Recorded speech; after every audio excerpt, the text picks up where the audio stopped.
वेद जो आगे का श्लोक है उसमें कहा था कि भगवान पूर्ण है, जीव जो है वो पूर्ण है, ये प्रकृति पूर्ण है, इस तरह कुछ सिखा था। हरे कृष्णा। थैंक यू माता जी, बिल्कुल ठीक कहा आपने। आ, रोमपद प्रभु जी। जी माता माता जी, इसके बाद आपने दो संप्रदाय बताए थे, जैसे कि निर्विशेषवादी संप्रदाय और विष्णु संप्रदाय।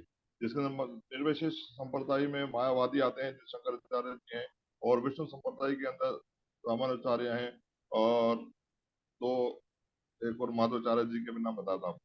तो ये दोनों ये मानते तो हैं, ये संप्रदाय दोनों मानते कि भगवान हैं। और इनमें फिर कैटेगरी बताई थी माता जी, तो आपने के निगमनिक ज्ञान और आगमनिक ज्ञान। निगमनिक ज्ञान जो कि परंपरा से चलता आ रहा हो, वो निगमनिक ज्ञान है। और आगमनिक ज्ञान जो हम चीजों को जानने की कोशिश कर रहे हैं, उसको हम तजुर्बा करते हैं, कि जानने की कोशिश करते हैं, तो वो है आगमनिक ज्ञान। बिल्कुल फिर से बिल्कुल बताया था। बिल्कुल ठीक कहा आपने। ठीक है प्रभु जी, थैंक यू। बिल्कुल ठीक बताया आपने। आप कौन है? माला और बेला शर्मा माता जी।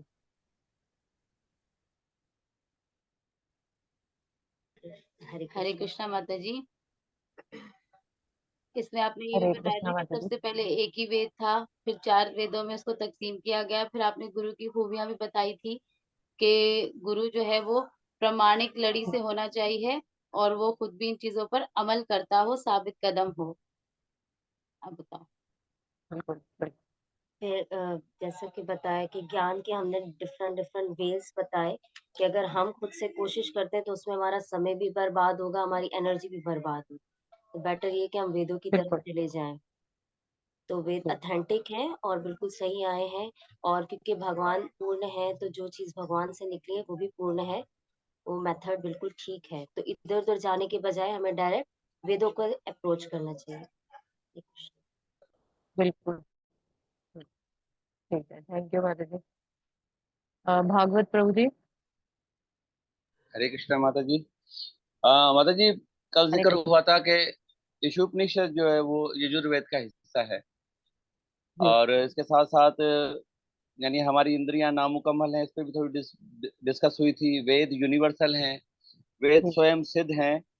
बिल्कुल। और माता जी, वेदों इसमें जो ना हमने जो पढ़ा था, वेदों में बयान किया गया कि गाय का गोबर जो है वो पाक माना गया, कि वो उसमें जरासीम को खत्म करने की जो है ना वो शक्ति जो है ना पाई जाती है। इसके साथ साथ मतलब जी आपने बताया था इंद्रियों का जो है ना कुछ जिक्र हुआ था, एक मिसाल भी थी एग्जाम्पल गुलाब जामुन की।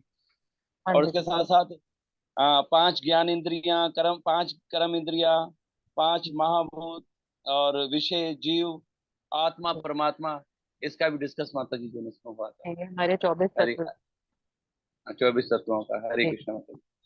हरे कृष्णा, थैंक यू प्रभु जी। पूजा माता जी। हरे कृष्ण माता जी। माता जी आपने कहा था कि इष्ण उपनिषद, ये जो टाइटल है ये भी बहुत मतलब हमें इस टाइटल में ही मतलब हमें अच्छा लगता है। तो ये श्री का अर्थ आपने बताया था शुभ है, और ईश्वर का अर्थ बताया था कि ईश्वर, और उप का अर्थ आपने बताया था निकट, और उपनिषद का अर्थ बताया था कि ले जाए। तो जी ये एक ऐसा ज्ञान है जो हमें भगवान के निकट ले जाता है। हो जाता। बिल्कुल ठीक बात, बिल्कुल ठीक बताया आपने। थैंक यू माता जी। ठीक है, तो आप सबका बहुत बहुत धन्यवाद। आप सबने बहुत अच्छे से कंपाइल किया। और अब मतलब एक हमें रिकैप हो गया है, क्योंकि हमारा 3 दिन का ब्रेक आ गया था। तो हमने ये सारी चीजें पढ़ी थी, ठीक है, कि हमें वेदों की आवश्यकता क्यों है, हमें वेदों की तरफ क्यों जाना है। और वेद जो है, अब जैसे हमने पढ़ा था कि वो आप और रोशे हैं, है ना, उनमें मतलब जो भौतिक जीव है उसका कोई भी कोई मॉडिफिकेशन नहीं किया है। वेद जो है भगवान द्वारा रचित हैं, और भगवान द्वारा जो ज्ञान गुरु शिष्य परंपरा से आता है वो हमें वेदों के रूप में मिलता है। ठीक है, फिर इंद्रियों का आपने जैसा बताया बिल्कुल ठीक बताया कि हमारे अंदर 4 दोष हैं। तो हम अगर खुद से एक्सपेरिमेंट करके ज्ञान को अर्जित करना चाहेंगे तो नहीं हो पाएगा।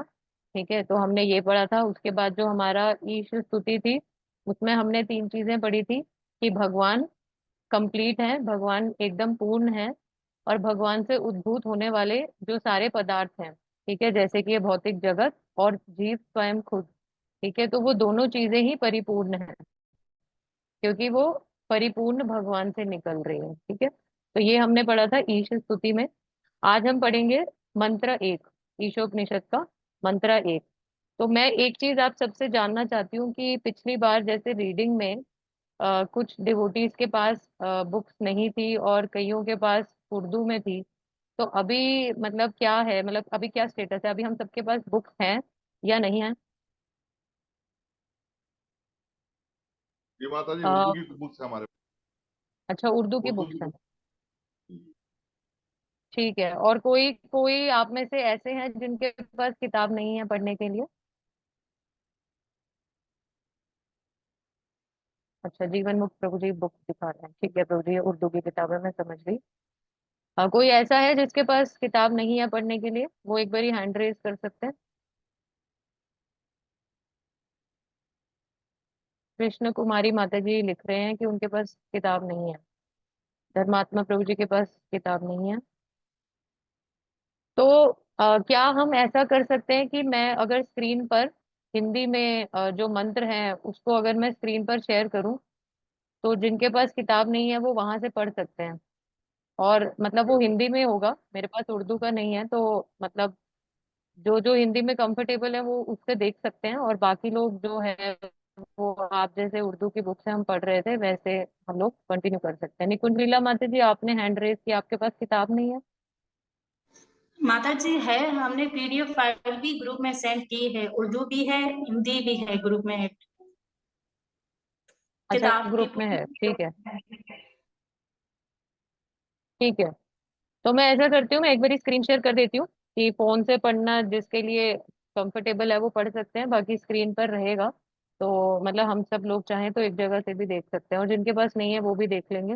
वैसे माता जी बता रही है कि उन्होंने ग्रुप में भेजा है, तो आप लोग ग्रुप में भी देख सकते हैं। ठीक है, तो ये जो मंत्र एक है हम यहाँ से स्टार्ट करते हैं। मैं स्क्रीन एक बार शेयर कर देती हूँ, आप लोग मुझे बताइएगा।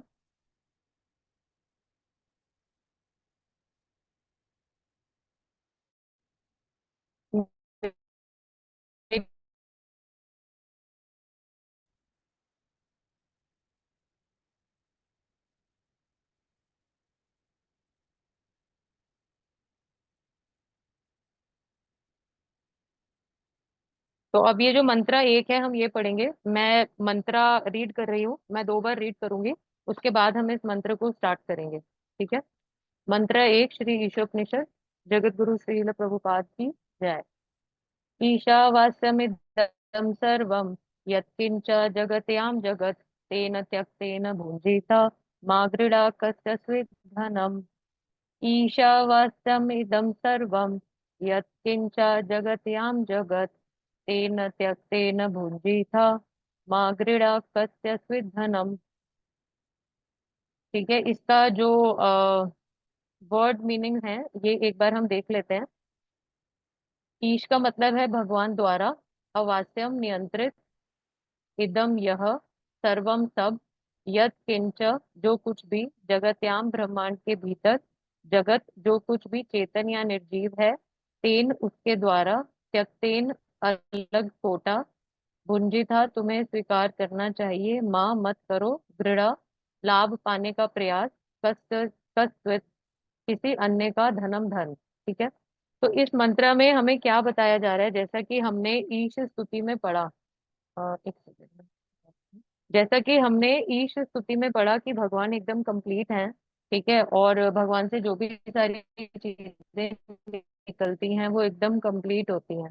तो इस मंत्र में हम क्या पढ़ने जा रहे हैं, इस मंत्र में हमें प्रॉपर क्या बता रहे हैं कि ये जो ब्रह्मांड है जो कि भगवान द्वारा निर्मित है, इस ब्रह्मांड की संरचना इस तरीके से की गई है कि भगवान ने हर एक जीव का, प्रत्येक जीव का एक अपना निर्धारित कोटा जो है वो रखा है। मतलब ऐसा नहीं है कि हमें किसी चीज के लिए लड़ने की, झगड़ने की जरूरत है कि ये मेरा है वो तेरा है। ठीक है, ये मेरा तुमने कैसे ले लिया, तूने मेरा, मैंने तुम्हारा कैसे ले लिया, हमें ये सब करने की जरूरत नहीं है। इस ब्रह्मांड के भीतर जितनी भी चीजें हैं, जड़ हो या चेतन हो, भगवान ने सबका कोटा जो है एकदम फिक्स करके दिया है। जैसे पिछली बार हमने पढ़ा था ना कि भगवान परिपूर्ण है, और भगवान के द्वारा जो सिस्टम्स बनाए गए हैं वो भी इतने परिपूर्ण है ना। जैसे हमने कुछ एग्जाम्पल्स पढ़े थे कि जैसे हम ऑक्सीजन लेते हैं और हम कार्बन डाइऑक्साइड एक्सहेल करते हैं, और जो प्लांट्स हैं वो उन्हें लेते हैं। इसी तरीके से हम सब ने पढ़ा होगा, जैसे विज्ञान में, साइंस में हमें पढ़ाया जाता है, फूड साइकिल होती है, इकोलॉजिकल साइकिल होती है। तो इतना अच्छा सिस्टम भगवान द्वारा निर्मित है। तो ये भी एक उसी चीज का एग्जाम्पल है कि भगवान ने इस सृष्टि का निर्माण इतने परफेक्ट तरीके से किया है कि यहाँ पर प्रत्येक जीव का अपना एक निश्चित कोटा है। हमें आपस में झगड़ने की और लड़ने की बिल्कुल भी कोई जरूरत नहीं है, बट इसके लिए हमें भगवान को अपने जीवन का केंद्र बनाकर रखना होगा। ठीक है, तो एक तरीके से इसको आप हैप्पीनेस का एक फॉर्मूला कह सकते हैं कि अगर हम अपने जीवन में ईशावास्य सिद्धांत का पालन करें और इस मतलब प्रिंसिपल को समझें और दूसरों को समझने में सहायता करें, तो हम सब लोग आराम से बिना लड़ाई झगड़े के बहुत खुशी खुशी अपना जीवन यापन कर सकते हैं और भक्ति में प्रगति कर सकते हैं। ठीक है, तो अब जो है हम इसका अनुवाद पढ़ेंगे। तो कोई रीड करना चाहेगा? कोई वॉलेंटियर है हमारे पास? कोई रीड करे इसको? हरे कृष्णा माता जी, मैं पढ़ता हूँ। जी हर जी प्रभु जी। मैं पढ़ता हूँ माता जी। हाँ जी, पढ़िए। हर जानदार और बेजान शे जो कायनात के अंदर है, भगवान के कब्जे और मलकत में है। इंसान को इसलिए वही चीजें कबूल करनी चाहिए जो उसके लिए जरूरी हैं, जो उसका हिस्सा जानकर अलविदा कर दी गई हैं, और उसे दूसरी चीजें ये अच्छी तरह जानते हुए कि उन पर किसका हक है, कबूल नहीं करनी चाहिए। मफहूम। वेदक इल्म कभी गलत नहीं है, क्योंकि ये खुद भगवान से शुरू होता हुआ रूहानी उस्तादों से लेकर मुकम्मल शागिर्दाना जानशी के जरिए नीचे तक पहुंचा है। वेदक इल्म का पहला लफ्ज भगवान ने खुद फरमाया था, और ये मावराई जराए से हमारे तक पहुंच रहा है। भगवान के बोले हुए अल्फाज अपूर शुभ कहलाते हैं, जो इस बात की तरफ इशारा करते हैं कि वो किसी दुनियावी शख्स ने नहीं कहे हैं। ये एक जानदार शख्स है। शख्स में जो इस मादी दुनिया में रहता है, चार खामियां हैं। वो यकीनन गलतियां करता है, वो फरेब खाता है, उसका रुझान दूसरों को धोखा देने का होता है, और उसके हवास नामुकम्मल होते हैं। इन चार खामियों का मुकीद शख्स तमाम फैले हुए इल्म की मुकम्मल जानकारी नहीं दे सकता। वेद इसे नामुकम्मल अक्षांश की तखलीक नहीं है। वेदक इल्म सबसे पहले ब्रह्मा को दिया गया, जो कि पहली जानदार मखलूक थी, और ब्रह्मा ने अपनी बारी में इस इल्म को अपने बेटों और शागिर्दों में तकसीम किया, जिन्होंने इस सिलसिले को तब से लेकर अब तक हमेशा जारी रखा। आगे पढ़ो माता जी। जी जी, पढ़ लीजिए प्रभु। चूंकि भगवान पूर्ण है या कामिल तरीन है, मालिक कुदरत की कवानीन का उन पर हावी होने का कोई इम्कान नहीं है। हत्ता के जानदार हस्तियां और बेजान चीजें दोनों मालिक कुदरत के कवानीन के कब्जे में हैं, और बालाखिर भगवान की कुव्वत के काबू में है। ये ईशोपनिषद यजुर्वेद का हिस्सा है, और नतीजे के तौर पर कायनात के अंदर तमाम मौजूद चीजों के मालिक के मुतालिक इसमें मालूमात हैं। इसकी तस्दीक जी, भगवत ठीक गीता है, के 7वें बाब बस प्रभु जी। थैंक यू प्रभु। ठीक है, तो ये फर्स्ट पैराग्राफ और जो सेकंड पैराग्राफ है, ये दोनों तो हम पढ़ चुके हैं। हमने भूमिका में पढ़ा था, जैसे कि अभी आप सब लोगों ने कंपाइल किया कि वेद जो है, वैदिक ज्ञान जो है अमोघ होता है। अमोघ का मतलब है कि बहुत परफेक्ट है, स्वयं सिद्ध होता है, हमें इसे सिद्ध करने की जरूरत नहीं है, आप और उसे है। ठीक है, कहाँ से आ रहा है ये भी हमें पता है, और कोई भी भौतिक व्यक्ति जो है वो ज्ञान नहीं दे सकता। क्यों नहीं दे सकता ये भी हमें पता है, क्योंकि जो चार तरीके के दोष पाए जाते हैं। ठीक है, तो ये हम पढ़ चुके हैं। अगर मतलब किसी का कोई डाउट है तो आप बता सकते हैं। तो इन दो पैराग्राफ्स को मतलब मैं ज्यादा डिस्कस नहीं करूंगी, क्योंकि हम ये चीज पढ़ चुके हैं। तो जो फर्स्ट जो दो पैराग्राफ्स हैं, इसमें एक तो वैदिक ज्ञान की महिमा बताई जा रही है, और दूसरी चीज ये बताई जा रही है कि वेदों का वेदों में ईशोपनिषद का स्थान कहाँ पर है। ठीक है, जैसे हमने लास्ट टाइम पढ़ा था कि वे जो ईशोपनिषद है वो यजुर्वेद का अंश है। ठीक है, तो यहाँ पर वही बताया जा रहा है कि कहाँ पर पाया जाता है वेदों में ईशोपनिषद। यजुर्वेद का अंश है, वहां पर पाया जाता है। और हमें जो है वेदों की मदद से ही आगे बढ़ना चाहिए। ये भी हमें पता है क्यों बढ़ना चाहिए, है ना, क्योंकि इस ज्ञान में कोई मिक्सिंग नहीं है, और गुरु शिष्य परंपरा द्वारा ठीक लाइन से ये जो ज्ञान है बोनाफाइड तरीके से हमारे पास आ रहा है। ठीक है, तो ये जो 2 पैराग्राफ हैं इसमें वैदिक ज्ञान की महिमा के बारे में बताया गया। तो अब हम आगे बढ़ते हैं। जो 3rd पैराग्राफ है वो कौन रीड करेगा? यही करूँ माता जी? जी आप कर सकते हैं। बाकी भी जो रीड करना चाहे वो एक बार हैंड रेज कर सकते हैं, है ना, अगर कोई और भी रीड करना चाहे तो।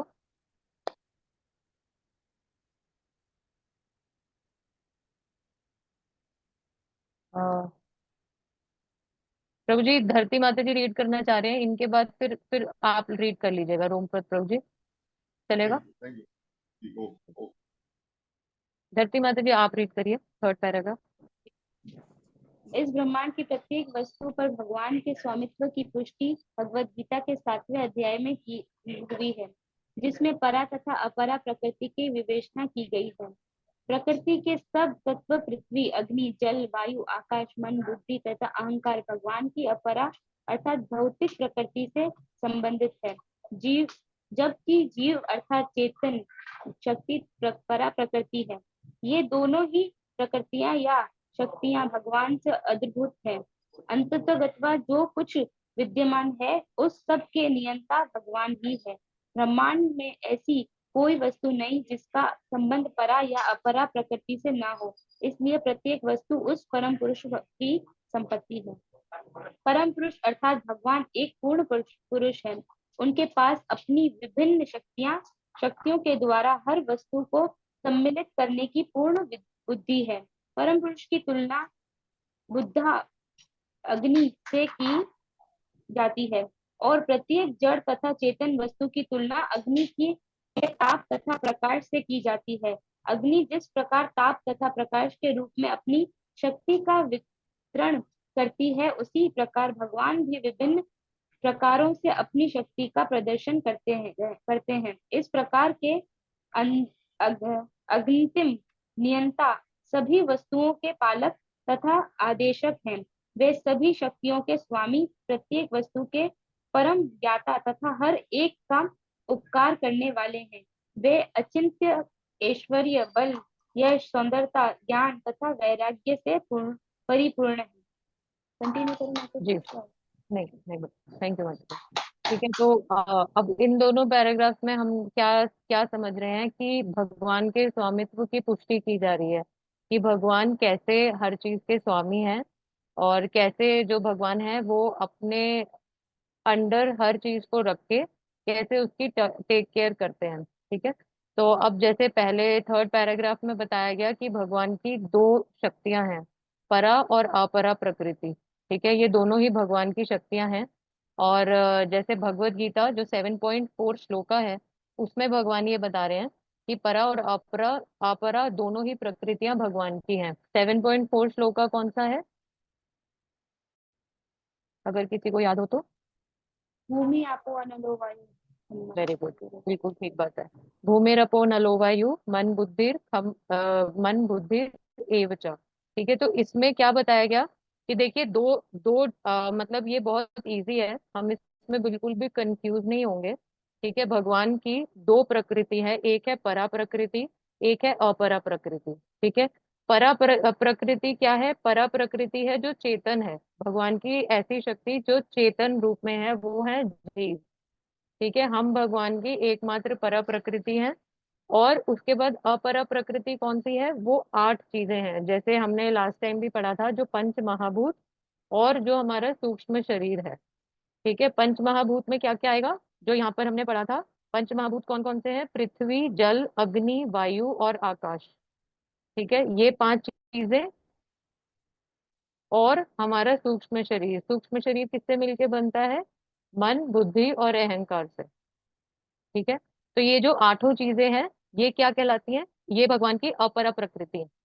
ठीक है, तो भगवान इसमें ये मतलब प्रभुपाद ये बता रहे हैं कि ये जो 8 की 8 चीजें हैं, जीव जीव और प्लस प्लस में ये 8 जो एलिमेंट्स हैं, इनसे मिलके पूरा हमारी प्रकृति बनी हुई है। ठीक है, वो हमने पिछली बार जो 5 कर्मेंद्रिय 5 ज्ञानेंद्र किया था, ठीक है, वो भौतिक जगत का अंश था। और ये जो 8 चीजें मिला के अपरा और परा प्रकृति मिला के जो पूरा ब्रह्मांड है, उस तरीके से भगवान इन सारी शक्तियों के स्वामी होने के नाते इस ब्रह्मांड के मालिक भी वही है।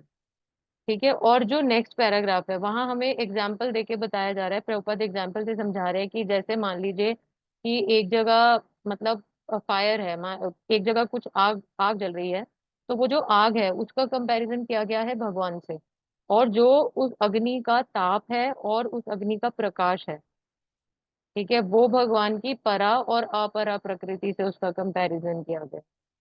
ठीक है, तो यहाँ पर प्रभुपाद क्या बता रहे हैं कि अगर एक जगह पर अग्नि कहीं पर लगी हुई है या कहीं पर अगर आपने आग जलाई है, तो उसका जो ताप है और उसका जो प्रकाश है वो जरूरी नहीं है कि सिर्फ वहीं तक सीमित होगा, वो दूर तक जाएगा, है ना। आपको पता लगेगा कि वहां पे कुछ लाइट जल रही है या आपको हीट फील होगी, वो ताप आपको खुद को महसूस होगा।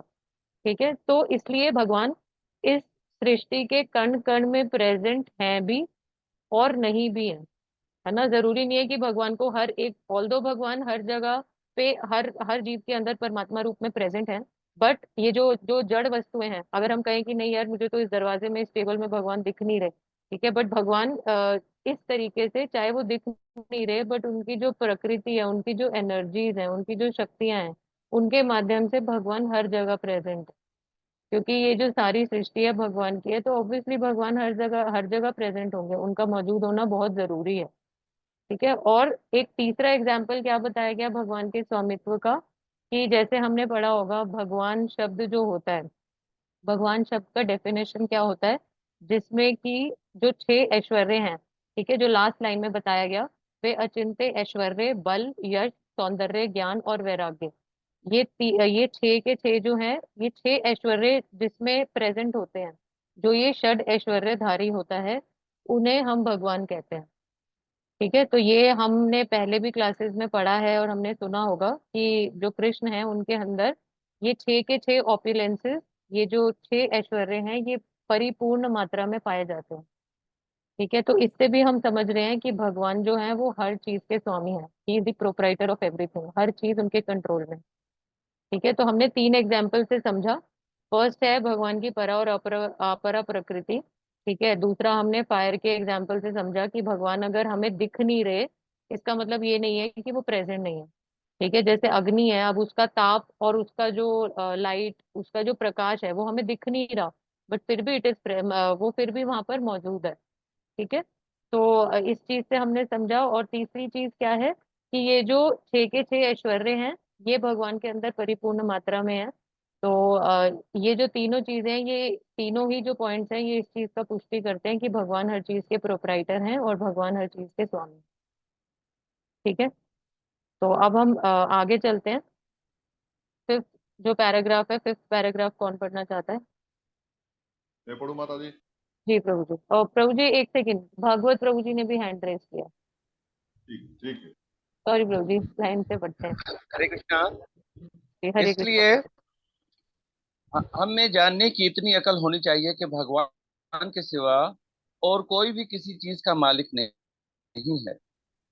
इसलिए हमें सिर्फ वही चीजें कबूल करनी चाहिए जो कि भगवान ने हमारे हिस्से के लिए अलहदा कर दी हैं। मिसाल के लिए, वो घास और गल्ला खाती है और उसका दूध इंसानों के लिए खुराक मुकर्रर कर दिया गया है।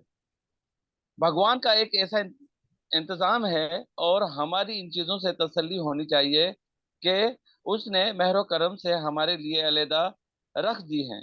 और हमें हमेशा गौर करना चाहिए कि जो चीजें हमारे कब्जे में हैं वो दरअसल किसकी हैं। मिसाल के तौर पर घर मिट्टी, लकड़ी, पत्थर, लोहा, सीमेंट और बहुत सी दूसरी खाम चीजों से बनता है। और अगर हम श्री यीशु उपनिषद के मुताबिक सोचें तो हमें ये जानना होगा कि हम कोई भी ऐसी खाम चीजें अपने आप से पैदा नहीं कर सकते।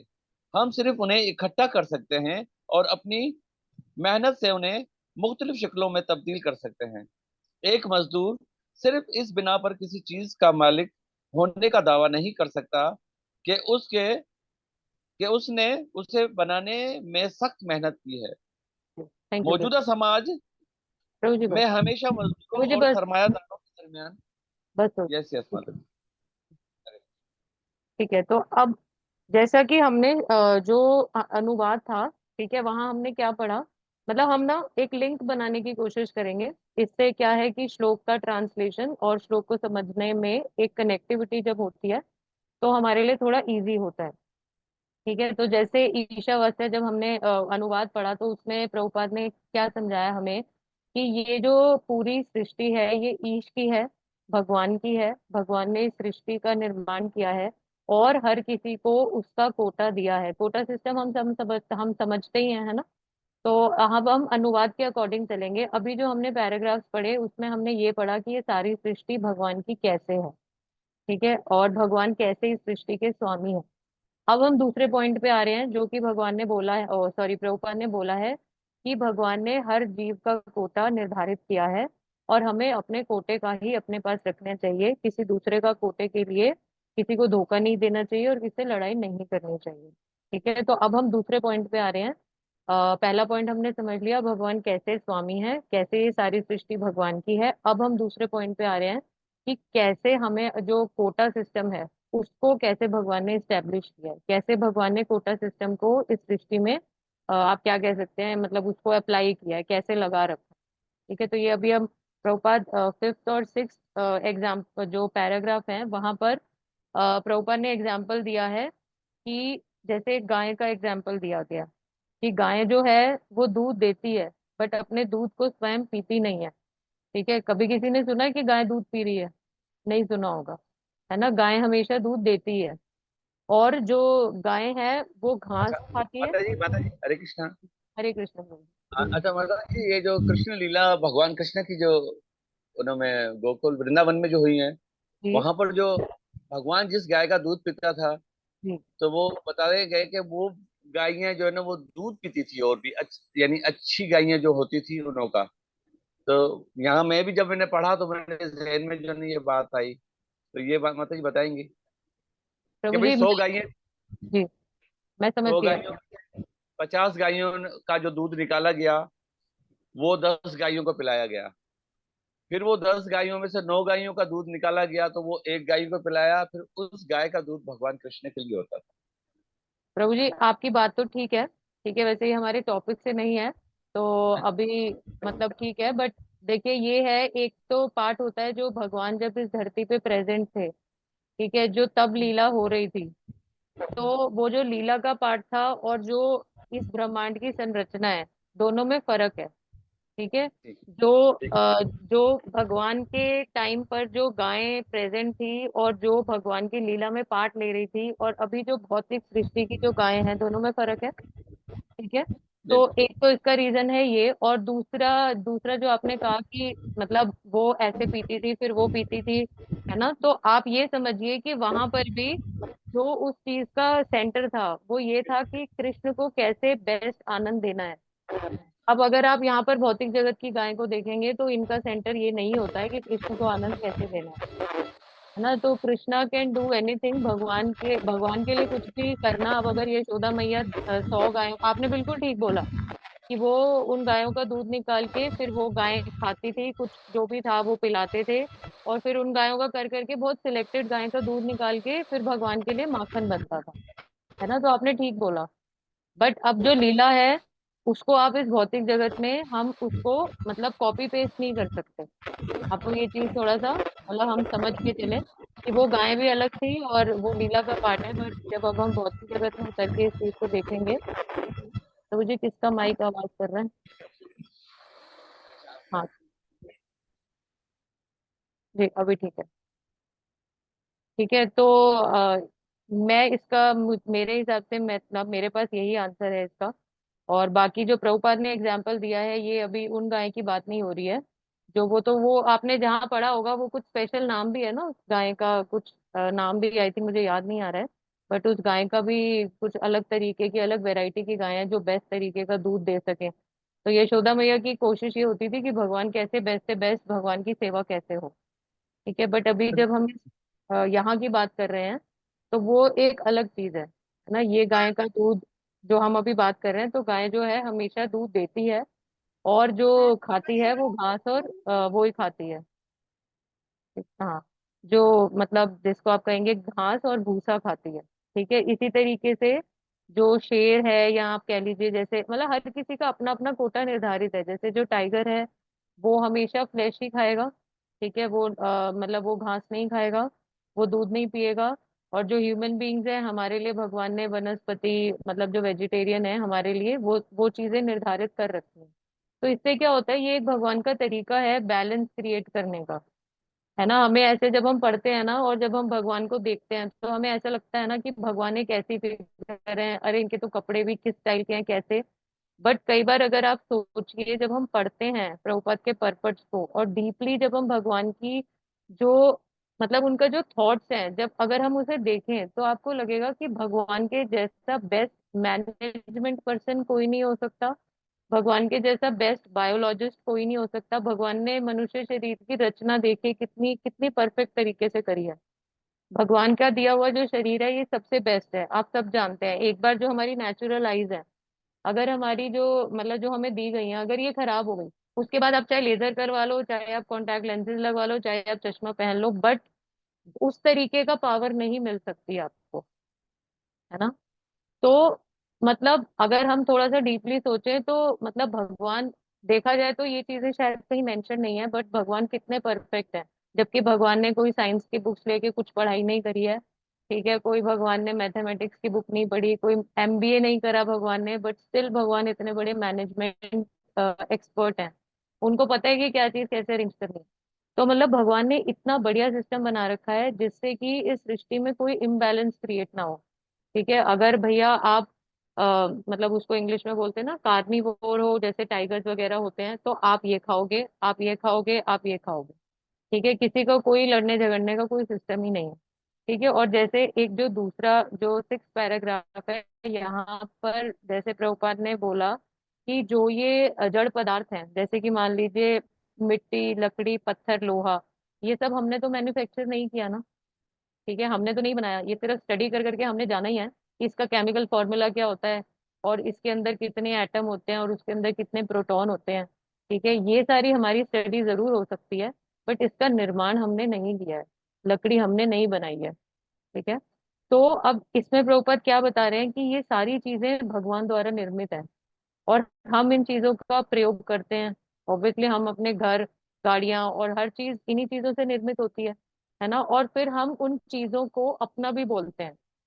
तो यहाँ पे एक बहुत परफेक्ट एग्जाम्पल आता है, जैसे आप लोगों ने भी शायद सुना होगा कि एक बार एक व्यक्ति होता है, वो किसी मतलब सोफा सेट होता है ना, सोफा, उसको बनाने वाले को घर पे बुलाता है और उसको बुलाता है और उसको सारी चीजें देता है। जैसे सोफा बनाने के लिए लकड़ी चाहिए, कील वगैरह, पेंट वेंट जो भी चाहिए होता है, वो उसको सारी चीजें मुहैया कराता है। उसके बाद वो जो व्यक्ति होता है वो सोफा बनाता है। सोफा बनाने के बाद वो कहता है, वो जो मतलब कारपेंटर होता है वो बोलता है कि ये सोफा मैं अपने साथ ले जाऊं?" तो वो व्यक्ति उसे बोलता है, "अरे तुम क्यों अपने साथ लेके जाओगे, ये सोफा तो मेरा है।" तो उसके बाद वो व्यक्ति उसे बोलता है, "अरे ये तुम्हारा कैसे हो गया, इसे तो मैंने बनाया था।" तो वो कहता है, "तुमने कैसे बनाया, सामान तो मैंने ही दिया था।" तो फिर उनका इस दोनों का इस बात पे झगड़ा होता है। पर अब आप बताओ कि वो सोफा किसका है।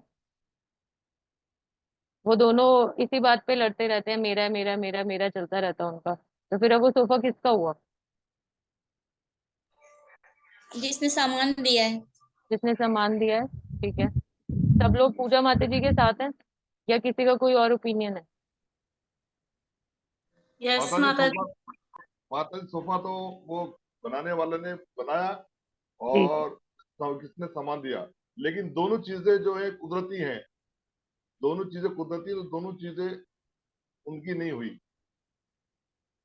वो तो आपकी बात ठीक है प्रभु जी, आप तो ईशावास्य सिद्धांत लगाने लग गए सोफा पे कि दोनों चीजें उनकी नहीं है और भगवान की हैं। बट मैं एग्जाम्पल के तौर पे आपसे पूछ रही थी। आपने ठीक जी बोला एक तरीके से कि दोनों चीजें भगवान की है, उन दोनों की नहीं है।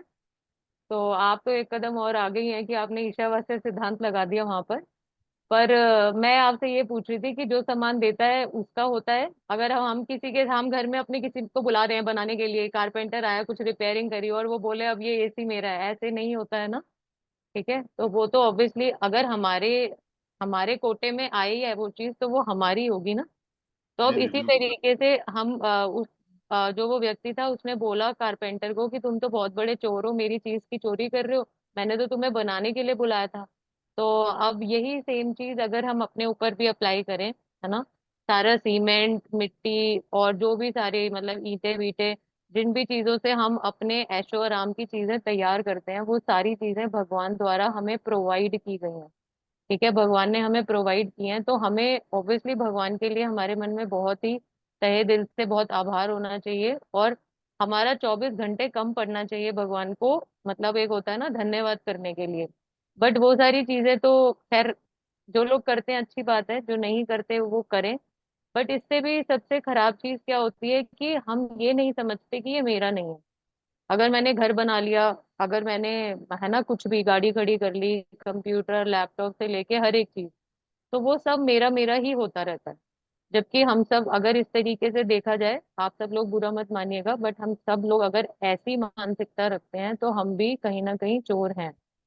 बट मुझे पता है आप सब लोग भक्त हैं, ठीक है, तो आप सब लोग ईशावास्य सिद्धांत का पालन करते ही होंगे, है ना। तो यहाँ पर प्रभुपाद भी हमें यही सिखा रहे हैं कि हमें चोर ना बन के ईशावास्य सिद्धांत को अपने जीवन में उसका मतलब उसको अप्लाई करना चाहिए, और एकदम शांति से हम भी रहें और सामने वाले को भी रहने दें। कोई लड़ाई झगड़े का कोई मसला ही नहीं है, ठीक है, अगर हम भगवान को हर चीज का स्वामी मानेंगे और सिर्फ अपना कोटा लेके शांत रहें। ठीक है, तो अब हम आगे पढ़ते हैं। सेवेंथ सेवेंथ जो पैराग्राफ है वो पढ़ते हैं। ये एक और बहुत बड़ी लड़ाई का एग्जाम्पल है सेवेंथ पैराग्राफ में, तो पढ़िए, कौन पढ़ेगा? मैं बोलूं माता जी? जी पढ़िए प्रभु जी।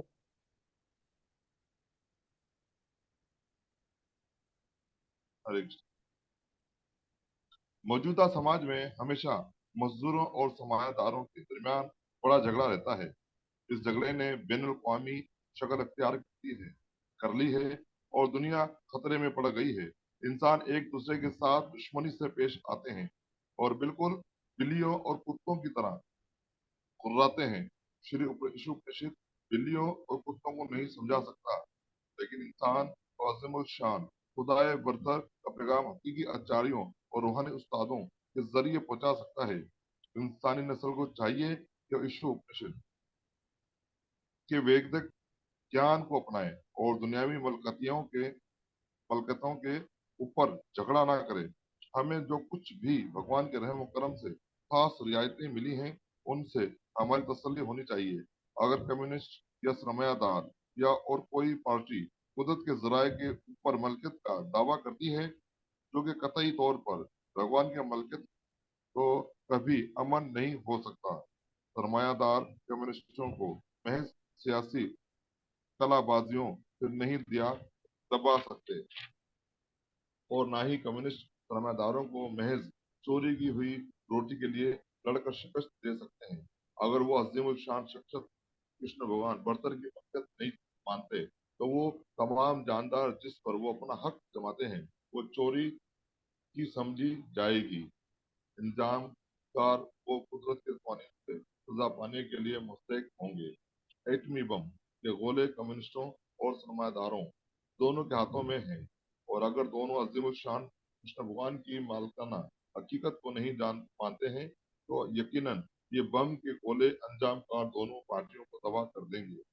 इसलिए अपने आप को बचाने के लिए और दुनिया में अमन लाने के लिए दोनों पार्टियों को शिर्क यीशु मसीह की हिदायतों पर अमल करना होगा। जी ठीक है, थैंक यू प्रभु। ठीक है, तो ये एक और एग्जाम्पल, लेबरर्स इसको मतलब बोलेंगे लेबरर्स और कैपिटलिस्ट, और हिंदी में श्रमिक तथा पूंजीपति। ठीक है, जो मतलब ये दो वर्ग के लोग हैं। और इसमें एक बड़ा सही एग्जाम्पल होता है, आपने गली में कुत्ते तो देखे ही होंगे, है ना, मतलब हर कहीं पर होते ही हैं। और आपको ये भी पता होगा कि मतलब हर कुत्ते की अपनी एक टेरिटरी होती है, एक गली होती है, वो मेरी ही है ना, उसको ऐसा लगता है कि इस गली में कोई और कुत्ता नहीं आ सकता।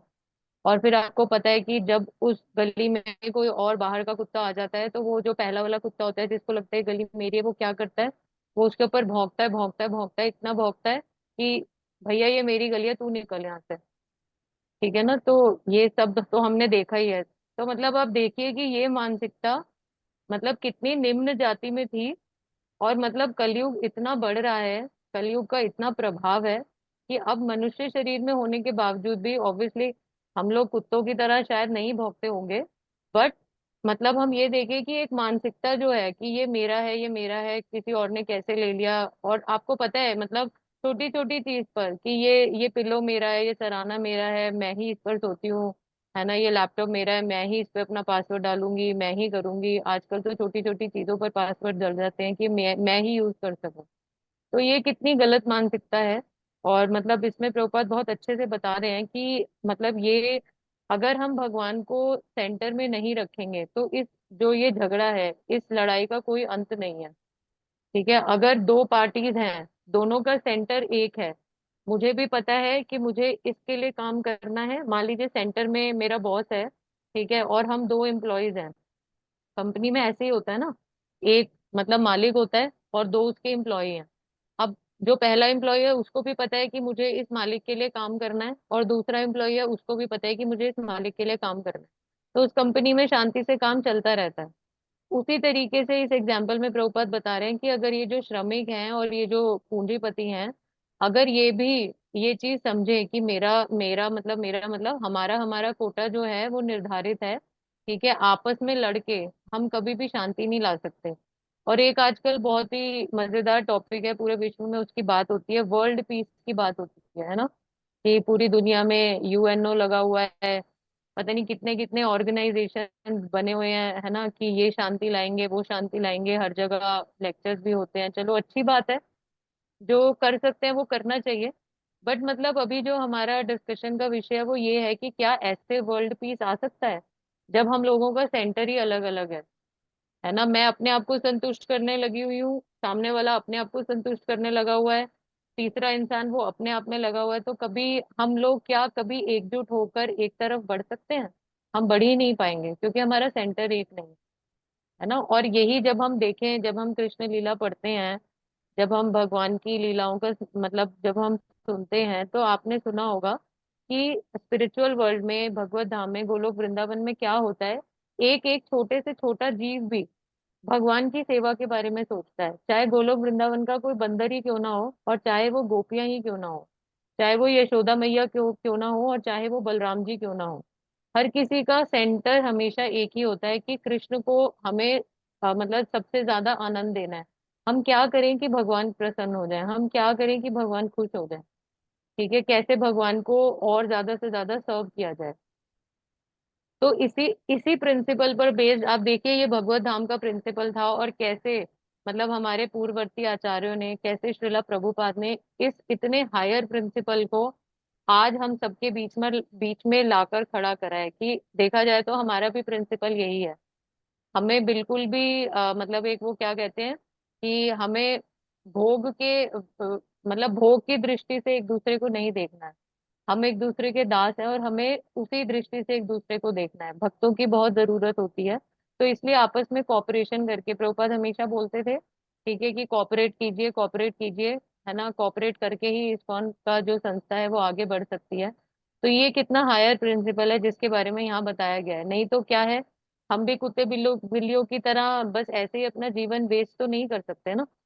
तो प्रभुपाद ने इतना हायर प्रिंसिपल गोलोक वृंदावन में जिस प्रिंसिपल पे काम होता है, वो आज कलयुग के टाइम पर हम मतलब हमारे लिए उस प्रिंसिपल को नीचे लाया गया है कि आप ऐसे करके आगे बढ़ो और भगवान की सेवा में खुद को लगाओ, एक दूसरे के साथ कॉपरेट करो। और ये जो ईशोपनिषद का ईशावास्य सिद्धांत है ना, इसे हम अपनी लाइफ में अगर अप्लाई करेंगे तो कोई झगड़े का कोई मसला ही नहीं है। ठीक है, तो यही दो चीज यहाँ बताई, जैसे लास्ट लाइन में लिखा है, देखिए ये कितनी सही बात है कि दोनों के पास अपने अपने बम्ब बम्ब तैयार है। ठीक है, दोनों जो हमारी कैटेगरीज हैं, जो लेबरर्स हैं और जो कैपिटल मतलब श्रमिक और पूंजीपति, दोनों के पास अपने अपने बम तैयार है। अब अगर कोई नहीं माना, आपस में इनका कोई नहीं हुआ, आपस में कोई मसले का हल नहीं हुआ, तो क्या होगा वही, ठीक है, वर्ल्ड वॉर जो कितनी बार होती ही रहती हैं, कभी किसी को मारो, कभी किसी के ऊपर हमला करो, कुछ करो, ये करो। ठीक है, तो ये किसी चीज का सॉल्यूशन नहीं है। तो हम भगवान को सेंटर बनाकर चलें और ईशावास्य सिद्धांत का पालन करेंगे, तो इन सारी स्थितियों से हम बच सकते हैं और बहुत ही शांतिपूर्ण जीवन जो है उसको जी सकते हैं।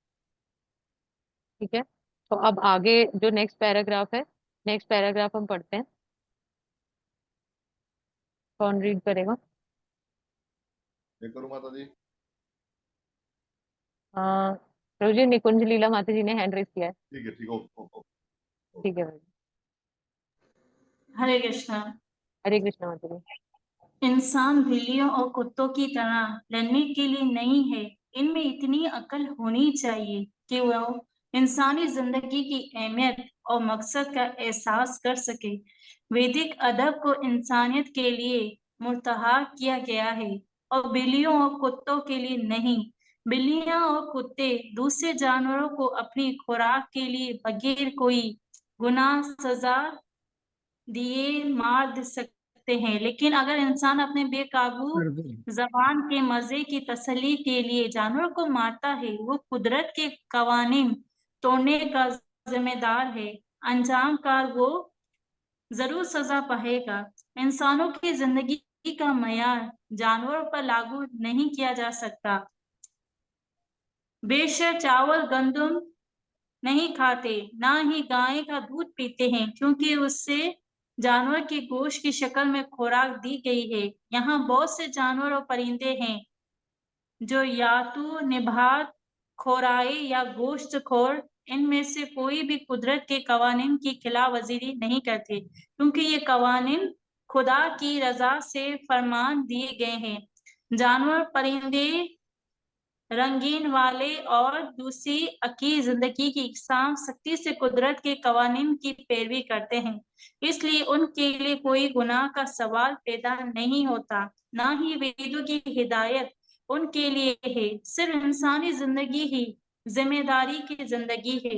ये भी ठीक, समझना गलत। बस माता जी। थैंक यू माता जी। ठीक है, तो अब इन दोनों पैराग्राफ्स में फिर से प्रभुपाद वही बता रहे हैं कि जो वही कोटा सिस्टम के बारे में बताया जा रहा है। ठीक है, और एग्जाम्पल क्या लिया जा रहा है, जैसे अभी हमने मतलब ईटिंग का बता रहे हैं प्रभुपाद कि नॉन वेजिटेरियन ईटिंग जो होती है, मतलब एक इसमें लाइन है जो अभी माता जी ने पढ़ी, वो सबसे कितनी बढ़िया लाइन है कि मतलब मैं हिंदी में पढ़ रही हूँ, एकमात्र मानव जीवन ही उत्तरदायित्व का जीवन है। ठीक है, क्योंकि जो मानव जीवन उत्तरदायित्व का जीवन है, क्योंकि हम सब लोग बैठकर ईशोपनिषद पढ़ सकते हैं, ईशोपनिषद पर चर्चा कर सकते हैं और समझ सकते हैं कि हमें क्या करना है और क्या नहीं। ठीक है, तो ये जो 8वां और जो 9वां पैराग्राफ जो हमने पढ़ा है, इसमें क्या बताया जा रहा है कि हमारी जिम्मेदारी है ना। मतलब जैसे कि यहाँ पर एग्जाम्पल दिया जा रहा है कि जो कुत्ते बिल्लियां होते हैं, या मतलब आप ये कह लीजिए कि जो पशु योनि होती है, वो क्या करते हैं, मतलब आपस में, अब वो तो ऐसा नहीं कर सकते ना कि सब्जियां लाएंगे और सब्जियां देखेंगे, वेजिटेरियन सब्जियां लाएंगे और किचन में बनाएंगे, उनके पास तो ये सुविधा, मतलब इतनी सुविधा अवेलेबल नहीं है। तो वो क्या करते हैं, आपस में उनका जैसा सिस्टम भगवान ने उनको जो कोटा दिया है, आपस में, मतलब जो जैसे शेर है वो किसी छोटे जानवर का मतलब उसका उसको मारकर उसे ही खाता है। ठीक है, तो पर यहाँ पर क्या बताया जा रहा है कि मनुष्य अगर अपनी अनियंत्रित स्वाद ग्रंथियों की तुष्टि के लिए, ठीक है, सिर्फ अपने मतलब स्वाद को और बढ़ाने के लिए अगर हम लोग नॉनवेज खाते हैं, या अगर हम सोचें कि हम भी किसी का मांस खाएं, तो अगर हम ये सारी चीजें करेंगे तो प्रकृति के नियमों द्वारा हमें दंडित होना पड़ेगा। ठीक है, क्योंकि हम क्या कर रहे हैं, अगर हम नॉन वेजिटेरियन ईटिंग कर रहे हैं, तो हम क्या कर रहे हैं, हम किसी और के कोटे पर अपना हक जमाने की कोशिश कर रहे हैं। क्योंकि हमें ये चीज समझनी होगी कि ये जो चीज, मतलब मान लीजिए नॉन वेजिटेरियन ईटिंग का यहाँ एग्जाम्पल लिया गया है कि ये मेरे लिए नहीं बना है, अगर ये चीज मेरे लिए होती, ठीक है, तो आपने देखा होगा शेर के इतने बड़े बड़े दांत होते हैं, आगे के शेर के दांत इतने बड़े होते हैं, वो फ्लैश को, मतलब जो मांस होता है उसको फाड़ने के लिए। तो हमारे भी दांत उस तरीके से होते हैं। ठीक है, और अगर हम लोग नॉनवेज खाने के लिए बने होते, तो हमें फिर कच्चा मांस खाना चाहिए था। ठीक है, पर हम कच्चा मांस तो नहीं खा पाते, उसको अच्छे से रोस्ट करके, अच्छे से उसको मसाला वसाला पूरा तड़का नमक मिर्च सारा डाल के, फिर वो नमक मिर्च का स्वाद लेने के लिए फिर हम मांस खाते हैं। तो ये चीज क्या प्रूव करती है, जो लोग मांस खाने, सॉरी, जो लोग नहीं, जो जानवर मांस खाने के लिए बने हैं, वो मांस खा रहे हैं, उनको किसी बड़े रेस्टोरेंट में जाके मांस खाने की जरूरत नहीं पड़ती, उन्हें उस मांस को गलाने की जरूरत नहीं पड़ती, वो कच्चा मांस भी खा सकते हैं। ठीक है, वो हमारी तरह उसको अच्छे से, मतलब पूरा इस तरीके से कोई प्रोसेस करने की जरूरत नहीं पड़ती।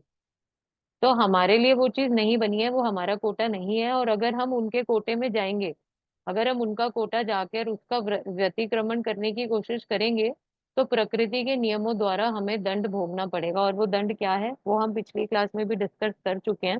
अगर हम ठीक से प्रगति नहीं करेंगे, मनुष्य जीवन का सही उपयोग नहीं करेंगे, तो क्या होगा? तो क्या होगा फिर?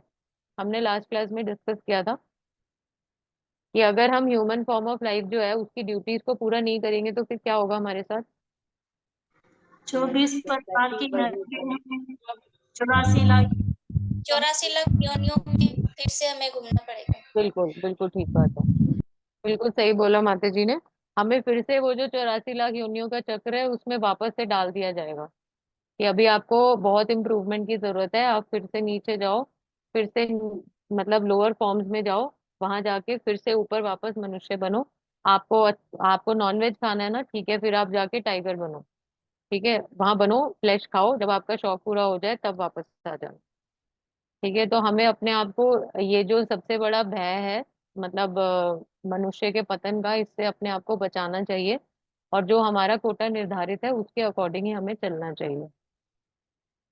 ठीक है, तो आगे जो नेक्स्ट पैराग्राफ है, अब हम उस पे चलते हैं। 10th पैराग्राफ, वो कौन रीड करेगा?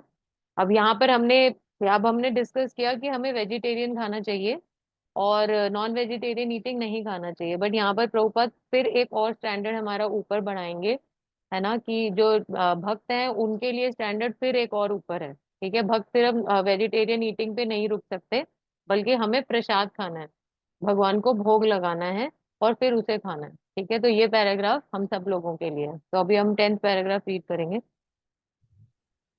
बोलो माता जी। सॉरी प्रभु जी, माला माता जी ने हाथ उठाया है। ठीक है माता, ठीक है, ओके। सॉरी जी, माला माता जी आप पढ़िए। जी, ये भी समझना गलत है कि महज नबात खोर बन जाने से इंसान कुदरत के कवानीन को तोड़ने से बच सकता है। नबातात में भी जिंदगी है। ये कुदरत का कानून है कि एक जानदार दूसरे की खुराक के लिए है। इसलिए किसी को कट्टर निबात खोर होने का घमंड नहीं करना चाहिए। बात अजीमुल शान खुदा को मानने की है। जानवरों के पास पुख्ता शऊर नहीं है जिससे वो भगवान को पहचान सकें, लेकिन इंसान वैदिक तसानीफ से सबक सीखने के लिए काफी अक्लमंद है और इस तरह जान सकता है कि कुदरत के कवानीन कैसे काम कर रहे हैं और ऐसे इल्म से फायदा हासिल कर सकता है। अगर इंसान वैदिक अदब की हिदायत की परवाह नहीं करता है तो उसकी जिंदगी बड़ा खतरा मोल लेती है। इसीलिए इंसान को अजीमुल शान खुदा के इक़्तिदार को मानने की जरूरत है। उसे जरूर भगवान का भक्त होना चाहिए, हर शय को भगवान की खिदमत में पेश करना चाहिए और भगवान को पेश किए गए खाने के बाद जो बचे सिर्फ वो खाना चाहिए। ये उसको अपना फर्ज अच्छी तरह निभाने के काबिल बना देगा। भगवत गीता में भगवान बराह रास्त बयान करते हैं कि वो पाक अकीदतमंद के हाथों से नबाती खाना कबूल करते हैं। इसलिए इंसान को ना सिर्फ पक्का नबात खोर ही बनना चाहिए, बल्कि भगवान का भक्त भी बनना चाहिए और अपना तमाम खाना भगवान को पेश करना चाहिए।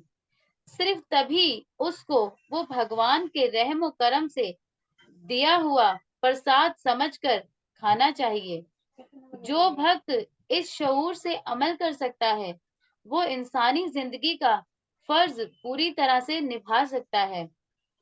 जो अपना खाना भगवान को पेश नहीं करते वो दरअसल पाप खाते हैं और अपने आप को कई किस्म की मुसीबतों के लिए तैयार कर लेते हैं जो कि गुनाह के नताइज होते हैं। हरे कृष्णा। हरे कृष्ण, थैंक यू माता जी। ठीक है, तो ये वही है कि केवल वेजिटेरियन होने से, शाकाहारी होने से नहीं चलेगा, हमें हर चीज भगवान को भोग लगानी है। और मतलब अब हम जानते हैं कि हम ऐसा नहीं कह सकते कि हमने मतलब सिर्फ हम शाकाहारी खा रहे हैं तो हमारा हो गया। ठीक है, क्योंकि अल्टीमेटली ये सारी ही सृष्टि है ना, जो हम शाकाहारी खा भी रहे हैं, जो फल फूल सब्जियां अवेलेबल हैं वो सब भगवान की ही क्रिएशन है। तो अब अगर हम उसे भी भगवान को ऑफर करके नहीं खाएंगे तो इसमें प्रभुपाद क्या बता रहे हैं कि हम पाप ही खा रहे हैं। ठीक है। और जैसा कि वही हम सब लोगों को पता ही है, 9.26 में भगवान बता रहे हैं, पत्रम पुष्पम फलम तोयम यो में भक्त्या प्रयच्छति। ठीक है। तो अब भगवान ने 4 तरीके की चीजें बताई हैं, है ना। तो इसका मतलब बिल्कुल क्लियर कट फॉर्मूला है, इसमें कोई कंफ्यूजन है ही नहीं कि हमें ये पता है कि भगवान को वो लहसुन प्याज और अंडा मीट मछली कुछ भोग नहीं लगेगा। भगवान ने बता दिया है कि मुझे एक पत्ता फूल फल और पानी, है ना, इसमें से आप कुछ भी, और ये बिल्कुल बेसिक चीजें हैं। कोई ऐसा नहीं कह सकता कि भाई मेरे पास नहीं है मैं क्या करूं, मेरे पास तो अवेलेबल नहीं है ना। पानी हर किसी के पास अवेलेबल है, पत्ता भी तुलसी हमें मिल ही सकती है, बहुत इजी है। भगवान को प्रसन्न करना इस दुनिया में सबसे ज्यादा इजी है। ठीक है। और वही है कि शायद उनको प्रसन्न करना इतना इजी है कि हम उन्हें ही प्रसन्न करने की कोशिश नहीं करते, बाकी तो पूरी दुनिया को प्रसन्न करने में लगे रहते हैं। तो इसलिए भगवान ने बिल्कुल सिंपल शॉर्टकट फॉर्मूला बताया है, मुझे ये 4 चीजें दो और मैं बहुत खुश हूँ। ठीक है। और इससे क्या होगा, मतलब अब वो जैसे एक होता है ना, मतलब ह्यूमन माइंड कि मेरे लिए इसमें क्या है ना। मतलब हम कोई काम तो करते ही नहीं है, सबसे पहले तो यही सोचना होता है कि मेरे लिए इसमें क्या है, मुझे कोई फायदा हो रहा है ना। तो हमारे को तो बहुत बड़ा फायदा हो रहा है। अब अगर हम मान लो, अगर हम अगर सही मानसिकता से भोग नहीं भी लगाते तो कम से कम एक वो होता है ना, मतलब यही सोच के लगा लें कि मेरा कितना फायदा है। अगर मैं भगवान को भोग लगाऊंगी तो एक तो मैं पाप खाने से बच रही हूँ, और दूसरा जो प्रकृति द्वारा मुझे दंड दिया जाएगा उससे मैं बच रही हूँ। ठीक है। क्योंकि अगर हम सारी चीजें चोरी करके खाएंगे और भगवान को कुछ ऑफर नहीं करेंगे तो अल्टीमेटली हम कर वही रहे हैं, चोरी कर रहे हैं। ठीक है। तो ये चीज हम समझे।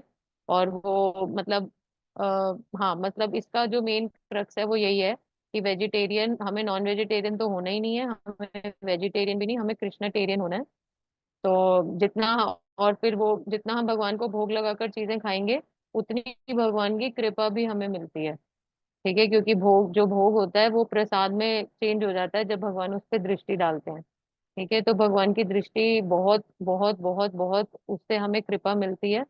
तो भक्ति में प्रोग्रेस करने का सबसे जो बड़ा फॉर्मूला है वो कृपा को आकर्षित करना ही है। ठीक है। तो एक प्रसाद के माध्यम से भी हम भगवान की कृपा को आकर्षित कर सकते हैं।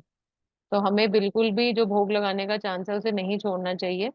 और रेगुलर डेली बेसिस पे जो बनाते हैं वो भगवान को भोग लगाएं, नहीं बनाते हैं तो जो 4 चीजें भगवान ने बोली हैं उसमें से कुछ भगवान को भोग लगाएं। ठीक है। और अब ये जो लास्ट पैराग्राफ है ये भी, ये कोई रीड कर लीजिए एक बार।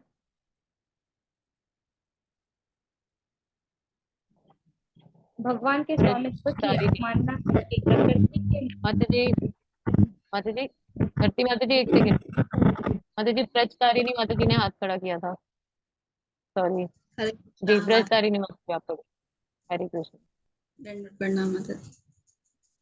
दंडवत गुनाह की प्रणाम। जड़ भगवान की मिल्कियत को ना मानते हुए कानून की जानी बूझी नाफरमा बेदारी है। प्रकृति के कानून या भगवान के हुक्म की नाफरमानी इंसान को तबाह कर देती है। अगर कोई संजीदा है, प्रकृति के कानून को जानता है और गैर जरूरी लगाव या नफरत से असरअंदाज नहीं होता, उसे भगवान यकीनन बचा लेंगे, पहचान लेंगे, और वो यकीनन भगवान के पास वापस जाने के उपति घर पहुंचने के काबिल बन जाएंगे। हरे कृष्णा। खत्म अब हो हरे गया। कृष्ण माता अब जी जी। घर पहुंचने के थैंक काबिल यू बनेंगे। जी। तो इसमें क्या बताया गया कि जैसे हमने अभी पढ़ा प्रसाद का और हर चीज का, तो ये जो मतलब इसमें प्रभुपाद बता रहे हैं कि ये जो मतलब आप क्या कहेंगे, पाप की जो जड़ होती है ना, या हमारे विनाश का कारण होता क्या है। मतलब हमें सब कुछ पता होने के बावजूद भी हम सही रास्ते पर क्यों नहीं चल पाते, है ना। तो इसमें ये बताया गया है कि जब हम भगवान के स्वामित्व को नहीं मानते, है ना, और अपने मन माने ढंग से आचरण करते हैं। ठीक है। तो यही 2 चीजें हैं, एक तो है कि भगवान के स्वामित्व को ना मानना और प्रकृति के नियमों का पालन ना करना। सिर्फ यही 2 चीजें हैं जो हमारे लिए अड़चन बनती हैं और जो हमारे पतन का कारण है। ठीक है। तो अब इसमें प्रभुपाद क्या बता रहे हैं कि हमें ये जो ईशावास्य सिद्धांत है इसका क्या इम्पोर्टेंस है, ये हम सब लोगों को समझ आ चुका है। ठीक है। जब हम इस सिद्धांत के अकॉर्डिंग चलेंगे तो ये जो दोनों ही चीजें हैं, जैसे प्रकृति के नियमों का पालन ना करना और भगवान के स्वामित्व को ना मानना, हम इन दोनों ही चीजों से बच जाएंगे। क्योंकि हमें समझ आ जाएगा कि ये जो जितना मेरे लिए निर्धारित है वो मुझे मिलेगा ही। ठीक है, तो इसमें जो लास्ट पैराग्राफ है, इसमें एक एग्जाम्पल हम ले सकते हैं कि जैसे आपने सुना होगा, जब भी हम सफर करते हैं, कोई भी हम किसी यात्रा पे जाते हैं, है ना, जैसे इंडियन रेलवेज का तो एक मतलब एक उनका एक फ्रंट लाइन ही है, आप कह सकते हैं कि वो वहां पर ट्रेन पर यहाँ लिखा होता है कि कम सामान तो ज्यादा आराम। ठीक है, तो आप जितना कम सामान कैरी करेंगे अपने साथ यात्रा में जाते वक्त, उतना आप आरामदायक यात्रा कर सकते हैं। ठीक है, तो ये जो एग्जाम्पल है, ये मतलब इसके हेल्प से मैं आपको ये बताना चाह रही हूँ कि जैसे कि हम सब जानते हैं कि हम इस जीवन यात्रा पर हैं, है ना, ये हमारा आखिरी जन्म नहीं है और ये हमारा पहला जन्म भी नहीं है। हम एक जीवन यात्रा पर निकले हुए हैं, है ना, भगवान से अलग होके अब हम एक यात्रा कर रहे हैं, अलग अलग शरीर में, अलग अलग योनियों में। और हमारी जो यात्रा है ये कब कंप्लीट होगी? जब हम वापस भगवान के धाम वापस जाएंगे। ठीक है, तो हमारी भी एक यात्रा चल रही है। तो अब हम इस एग्जाम्पल से ये समझे कि जितना हम कम सामान इकट्ठा करेंगे, ठीक है, जितना हम ये जो कलह और कलेश के जीवन को कम करने की कोशिश करेंगे, उतना हम हमारी जो प्रोग्रेस है, हमारी जो तरक्की है, उसके उतने ही चांस ज्यादा बढ़ेंगे। ठीक है, जैसे मैंने आपको बताया कि मतलब रेल में भी जब हम यात्रा करते हैं तो यहाँ पर मतलब ट्रेन में लिखा होता है कम सामान ज्यादा आराम, कम सामान ज्यादा आराम, है ना, हमको याद दिलाने के लिए कि कम सामान कैरी कीजिए, है ना, कम सामान लाइए। एक व्यक्ति है वो दस दस अटैचियां लेके चल रहा है, तो वो कैसे कैसे यात्रा करेगा, कैसे अपने सामान को संभालेगा, है ना।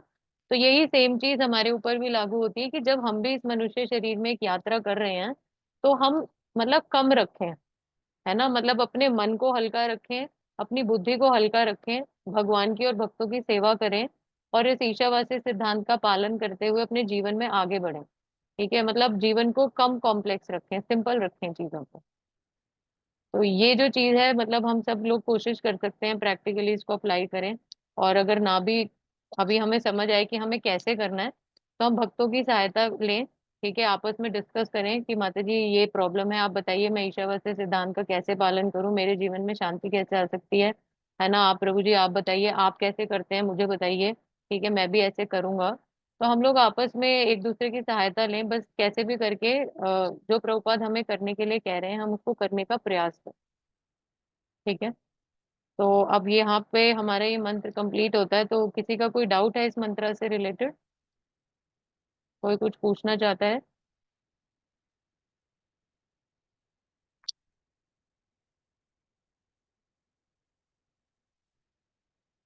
किसी का कोई डाउट है तो कोई मतलब जो भी अगर कुछ पूछना चाहता है तो हैंड रेज कर सकते हैं, और अगर किसी का कोई डाउट नहीं है तो फिर हम मंत्र 2 पर आगे बढ़ते हैं। जीवन मुक्त प्रभु जी ने हैंड रेज किया, जी प्रभु जी।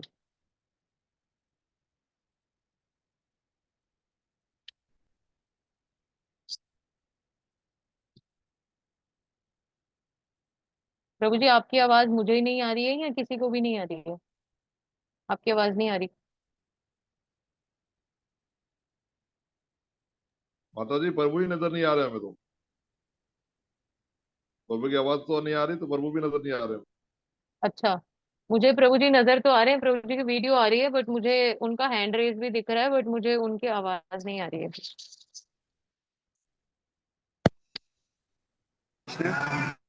जी अभी आई है, अब अभी आ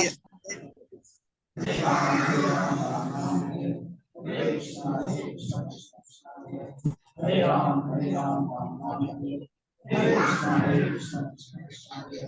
प्रभु जी आपके पीछे की आवाजें आ रही हैं, आपकी आवाज नहीं आ रही है।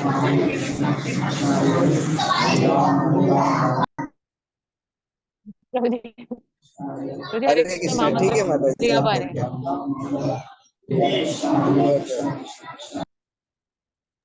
किसी और को मौका दे, अगर जी आपके पास मतलब श्योर है तो प्रभु जी मंदिर में बैठे, कृपा करके आप किसी और को मौका दे दें। ठीक है, तो किसी का कोई और डाउट नहीं है?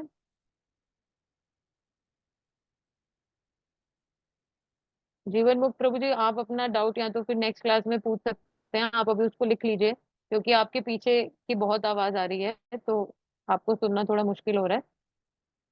ठीक है, तो हम आगे बढ़ते हैं मंत्र 2 पर। तो अब ये जो मंत्र 2 है, ये हमें क्या बता रहा है? मंत्र 2 हमें ये बताएगा कि अगर हम ईशावास्य सिद्धांत का पालन करते हैं तो उसका पालन करने से हमें क्या बेनिफिट होता है। ठीक है, जो हमने अभी मंत्र 1 में हमने पढ़ा ईशावास्य सिद्धांत क्या होता है, और अब मंत्र 2 में हम ये पढ़ेंगे कि ईशावास्य जो सिद्धांत है जब हम उसका पालन करते हैं तो हमें क्या क्या फायदा होता है। ठीक है, और ऐसे ही मंत्र 3 में हम क्या पढ़ेंगे कि अगर हम उसका पालन नहीं करते हैं तो हमारे को क्या नुकसान होता है। ठीक है, तो अभी हम मंत्र 2 स्टार्ट करते हैं। मंत्र 2 में मैं जो मंत्र है उसको रिसाइट कर रही हूँ, और उसके बाद हम आगे उसके अनुवाद पर चलेंगे। कुर्वन् एव कर्माणि जिजीविषेशतं समा एवं त्वयि नान्यथेतोऽस्ति न कर्म लिप्यते नरे। कुर्वन् एव कर्माणि जिजीविषेशतः समा एवं त्वयि नान्यथेतोऽस्ति न कर्म लिप्यते नरे। ठीक है, इसका जो अनुवाद है वो है, यदि मनुष्य इस प्रकार निरंतर कार्य करता रहे। किस प्रकार? ईशावास्य सिद्धांत के अनुसार। ठीक है, इस प्रकार का मतलब है ईशावास्य सिद्धांत के अनुसार कार्य करता रहे तो वह सैकड़ों वर्षों तक जीने की आकांक्षा कर सकता है, क्योंकि इस प्रकार का कार्य उसे कर्म के नियमों से नहीं बांधेगा। मनुष्य के लिए इसके अतिरिक्त कोई दूसरा मार्ग नहीं है।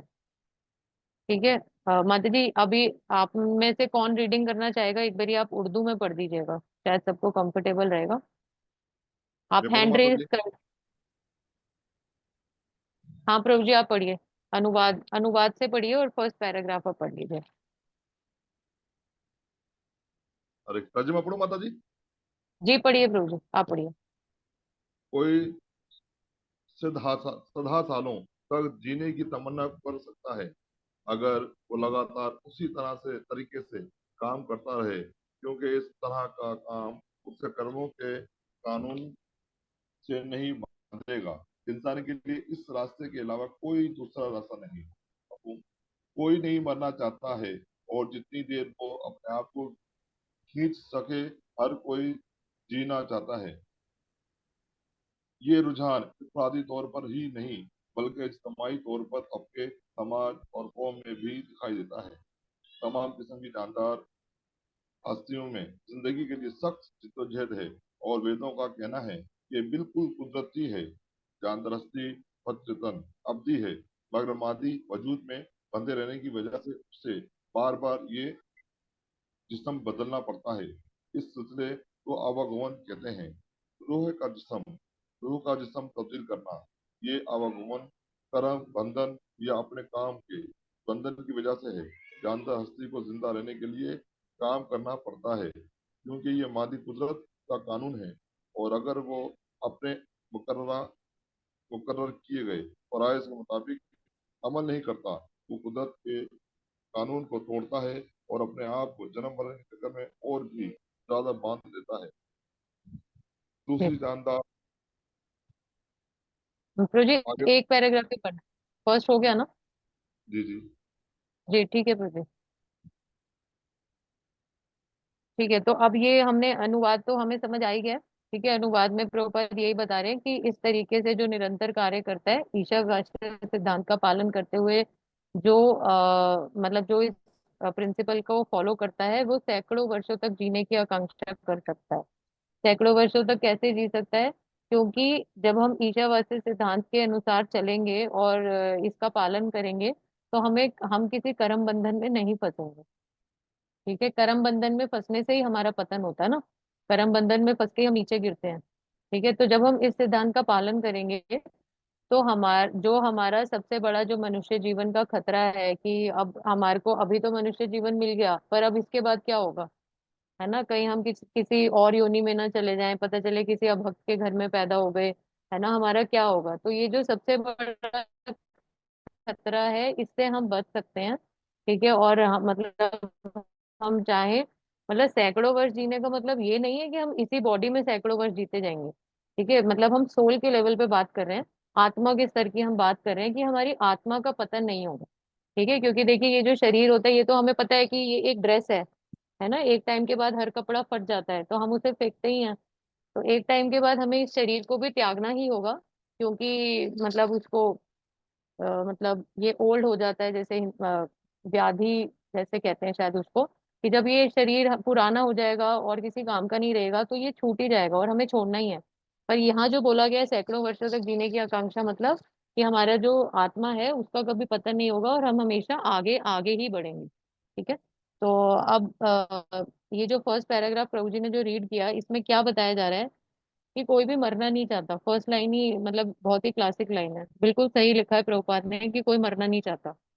ठीक है, वैष्णवों को छोड़ के और भक्तों को छोड़ के कोई मरना नहीं चाहता। ठीक है, हर किसी को डर लगता है कि हाय यार, मतलब मेरी कहीं मृत्यु ना हो जाए, मेरी कहीं मृत्यु ना हो जाए, बस कुछ भी हो जाए, मैं ना मरूं, पूरी दुनिया खत्म हो जाए, बस मैं बच जाऊं। है ना, तो हर किसी को ऐसा ही लगता है। तो पर ये भावना देखे ठीक तो नहीं है। बट अभी जैसे प्रभुपाद इस श्लोक में बता रहे हैं कि सिर्फ एक भक्त को छोड़ के हर किसी को मृत्यु से डर लगता है। और वो डर किस लिए होता है? क्योंकि हम एक शरीर के लेवल पर अपने जीवन का मतलब अपने जीवन का सारा पूरा पालन पोषण कर रहे हैं। हमें लग रहा है ये शरीर मेरा है ना, मेरा ये घर है, मेरा ये संसार है, मेरा ये परिवार है, मेरा ये देश है ना। और हम बस इतना ही मानसिकता हमारी है। और जैसे ही मुझे लगता है कि मेरी मृत्यु हो जाएगी और मेरा ये शरीर छूट जाएगा, मेरे सारे संबंध खत्म हो जाएंगे, मतलब एकदम से टेंशन आती है कि यार क्या होगा, मृत्यु के बाद मैं कहाँ जाऊंगी, मुझे कहाँ जाना है, मेरा क्या होगा, मृत्यु के बाद मैं क्या करूंगी, मेरा टेक केयर करने के लिए कोई होगा या मुझे ऐसे ही अकेला छोड़ दिया जाएगा। है ना, सारी टेंशन माइंड में आ जाती हैं।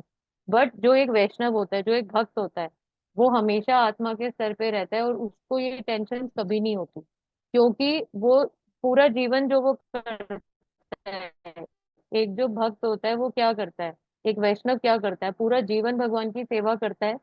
और उसे पता है कि जब मैं ये मनुष्य देह छोड़ूंगा, इस मनुष्य देह को छोड़ने के बाद भी मुझे क्या करना है, मुझे भगवान की सेवा ही करनी है। अगर यहाँ मैं भगवान की भक्तों की सेवा कर रहा हूँ, ठीक है, तो कृष्ण मुझे आगे भी मेरा डेस्टिनेशन ऐसा ही होगा जहाँ पर मैं भगवान के साथ भगवान के भक्तों की सेवा करूंगा। ठीक है, तो जो एक वैष्णव होता है उसको कभी भी जन्म मृत्यु का कोई डर नहीं होता, क्योंकि वो ये जो हमारा दैहिक एक जो हमारी जो मान वो एक स्तर है, हम हमेशा बॉडीली प्लेटफॉर्म पे सोचते हैं, उससे हम ऊपर उठ जाते हैं, हम आत्मा के लेवल पे सोचने लगते हैं कि नहीं यार, ये जब ये कार्य मैं करूंगी, ठीक है, तो मैं आगे बढ़ूंगी, भगवान अगला जन्म मुझे और अच्छा देंगे। ठीक है, तो मुझे मृत्यु का मेरे को कोई डर नहीं है। ठीक है, अगर ये शरीर चला भी गया तो क्या हुआ, आगे भी मुझे भगवान भक्ति ही देंगे। है ना, सबसे पहला तो डर यही होता है कि अभी हम, है ना, अगला जब जन्म लेंगे तो नर्सरी से पढ़ना स्टार्ट करना है। ये भी अपने आप में एक बहुत बड़ा डर होता है, बहुत लोगों को होता है कि यार अगले जन्म में पढ़ाई नहीं करनी, बहुत मुश्किल से अभी पढ़ाई करके ऊपर आए हैं। है ना, तो पर भक्ति के साथ ऐसा नहीं है। अगर आज मैंने मतलब अगर आज मेरी भक्ति 70 पे छूटेगी तो अगली बार 71 से स्टार्ट हो जाएगी, तो मुझे कोई डरने की जरूरत नहीं है। ठीक है, तो अब जैसे एक बहुत अच्छा एग्जाम्पल अगर हम देखें, है ना, इस डिस्कशन में श्रीला प्रभुपाद। ठीक है, प्रभुपाद क्या कर रहे थे जब वो देह छोड़ने वाले थे, देह त्याग करने वाले थे और वो वापस नित्य लीला में प्रवेश करने वाले थे, प्रभुपाद क्या कर रहे थे डेथ बेड पर? ट्रांसलेशन कर रहे थे। ठीक है, वही भगवत ज्ञान दे रहे थे। प्रभुपाद का कोई चेंज नहीं था। ठीक है, और उन्होंने पूरा जीवन भी क्या किया, यही किया, ऐसे ही ट्रांसलेशन करी, ऐसे ही भगवत ज्ञान दिया, भगवान के बारे में लोगों को बताया, भगवान की सेवा करी, यही कर रहे थे प्रभुपाद। ठीक है, बस पहले क्या था, पहले प्रभुपाद का जब तक शरीर स्वस्थ था वो लिख सकते थे तो वो लिखते थे, बट जब वो डेथ बेड पर थे, ठीक है, अब उनका जो भौतिक शरीर था वो उस लायक नहीं था कि वो बैठ पाते लिख पाते, तो वो बोल रहे थे, जो बेस्ट वो कर सकते थे वो कर रहे थे। है ना, और इसी तरीके से अगर आप एग्जाम्पल देखिए भीष्म देव का। ठीक है, भीष्म देव जब अर्जुन ने उन्हें बाणों की शैया पर डाल दिया, तो भीष्म देव क्या कर रहे थे? आप सबने भागवतम के फर्स्ट कैंटो में भीष्म देव का जो देह त्याग है ना चैप्टर हमने पढ़ा होगा, भीष्म देव की प्रार्थनाएं देखिए आप। है ना, कितनी ग्लोरीफाइड और कितनी सुंदर, कितनी मतलब इतनी ब्यूटीफुल प्रेयर्स हैं उनकी। और ये तो वो मृत्यु मतलब मृत्यु शैया पर लेटे हुए कर रहे थे। है ना, तो जो एक वैष्णव होता है उसका ये स्तर होता है, क्योंकि उन्हें पता है कि आज मैं बॉडी छोड़ूंगा, ठीक है, और आज भी जब मैं भगवान का ग्लोरिफिकेशन कर रहा हूँ, तो मैं मेरे बॉडी छोड़ने के बाद भी मेरी आत्मा जो है जहां भी जाएगी वहां मैंने भगवान का ग्लोरिफिकेशन ही करना है।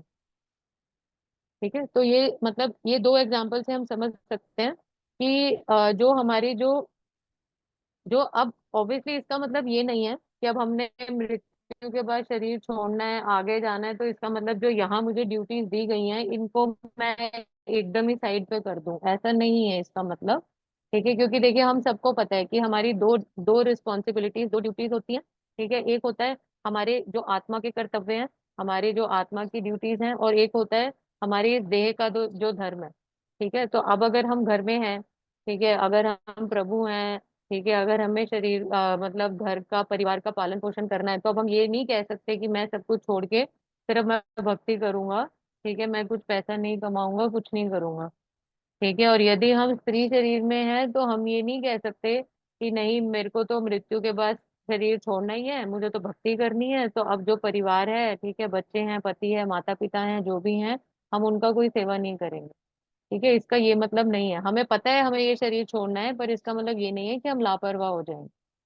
ठीक है, जैसे हम सब वो जानते हैं कि जब महाप्रभु के पास श्रीला रूप गोस्वामी और श्रीला सनातन गोस्वामी गए, ठीक है, उन्हें मतलब उन्होंने बोला कि हम आपको फुल टाइम ज्वाइन करना चाहते हैं, मतलब हम चाहते हैं कि अब हम आप ही के साथ रहें। ठीक है, तो महाप्रभु ने उन्हें क्या एग्जाम्पल दिया था? महाप्रभु ने उन्हें एग्जाम्पल दिया था एक मतलब जैसे एक जो स्त्री होती है, महाप्रभु ने उन्हें एग्जाम्पल दिया कि जब एक स्त्री होती है और उसका किसी पर पुरुष से संबंध होता है, एक शादीशुदा स्त्री का, तो वो क्या करती है?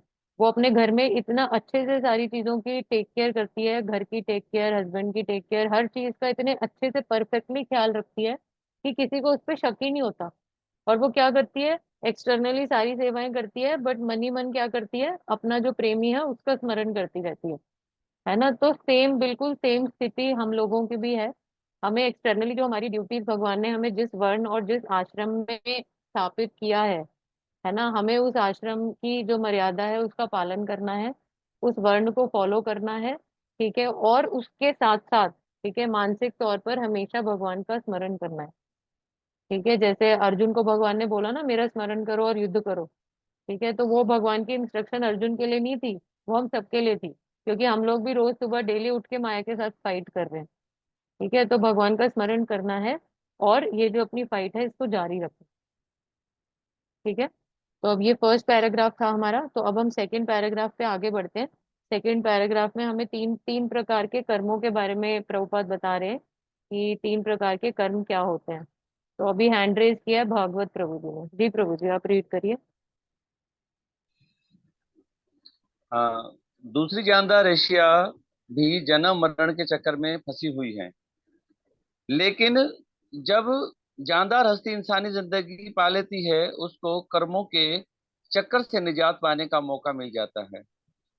कर्म, अकर्म और विक्रम भगवत गीता में बड़े वाज़ेह तौर पर बयान किए गए हैं। मुकर्ररा शुदा फराइज जिनका जिक्र इल्हामी किताबों में यानी स्पिरिचुअल बुक्स में है, जो काम इनके मुताबिक किए जाते हैं कर्म कहलाते हैं।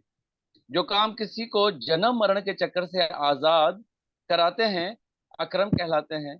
और वो काम जो अपनी आजादी का नाजायज फायदा उठाकर किए जाते हैं और जो किसी को हकीर अनवाय जिंदगी की तरफ ले जाते हैं विक्रम कहलाते हैं।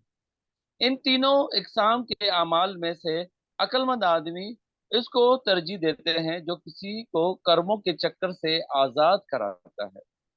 मामूली आदमी इस दुनिया या अगली दुनिया में जिंदगी का ऊंचा रुतबा पाने के लिए और शोहरत के लिए अच्छे काम करना चाहते हैं, लेकिन ज्यादा तरक्की याफ्ता इंसान बिल्कुल काम के अमल और रद्द अमल से आजाद होना चाहते हैं।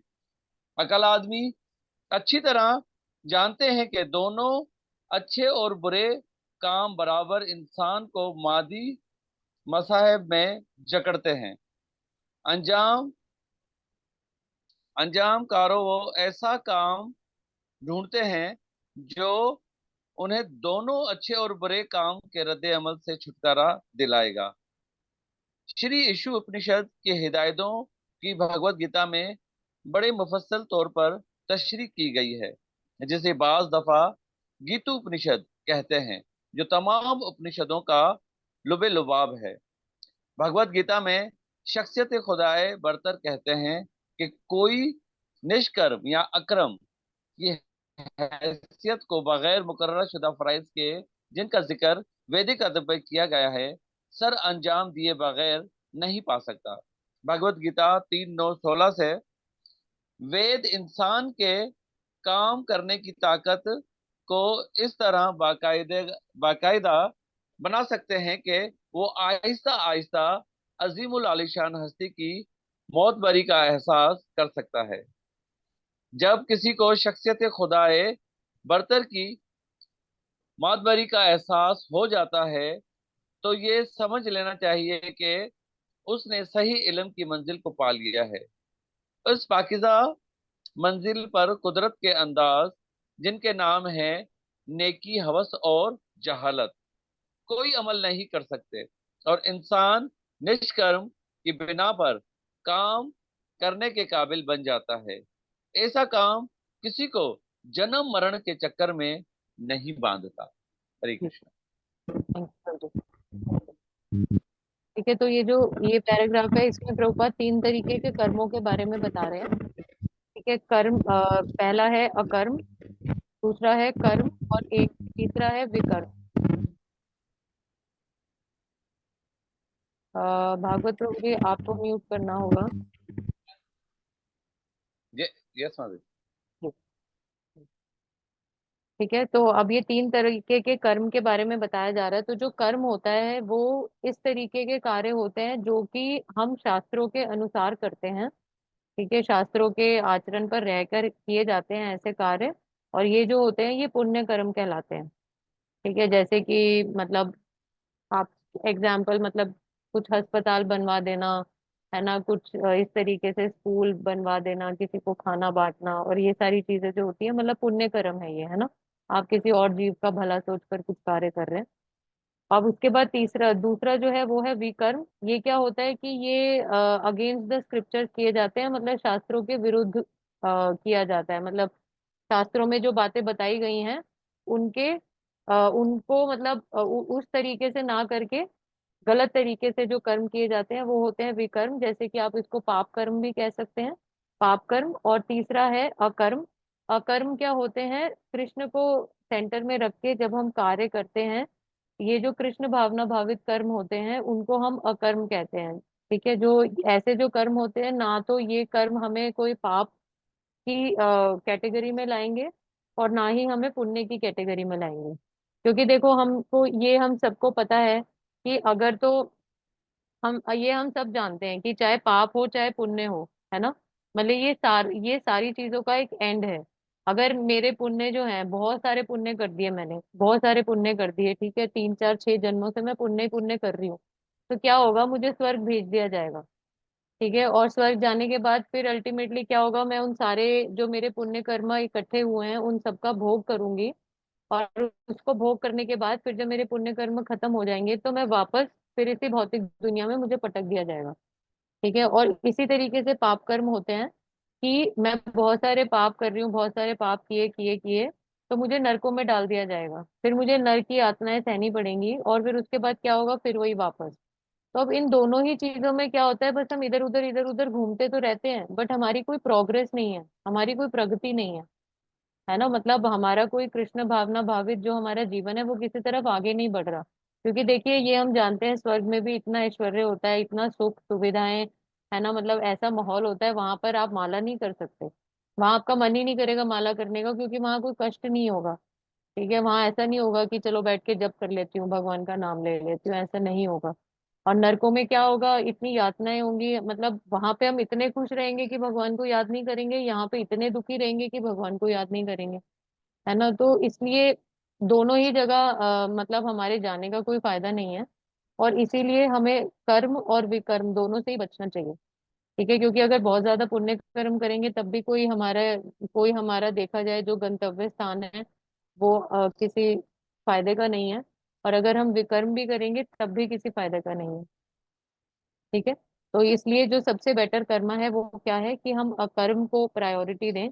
अगर हम ये सारे परोपकार के कार्य करना भी चाहते हैं, ठीक है, कि अगर हम हॉस्पिटल, दवाई दारू और ये सारी चीजें हम किसी को मलहम लगाना भी चाहते हैं, बट कृष्ण को सेंटर में रखें, है ना, भगवान की भक्ति के बारे में भी उस जीव को बताएं, है ना, उसको भगवान से जोड़ने की भी कोशिश करें।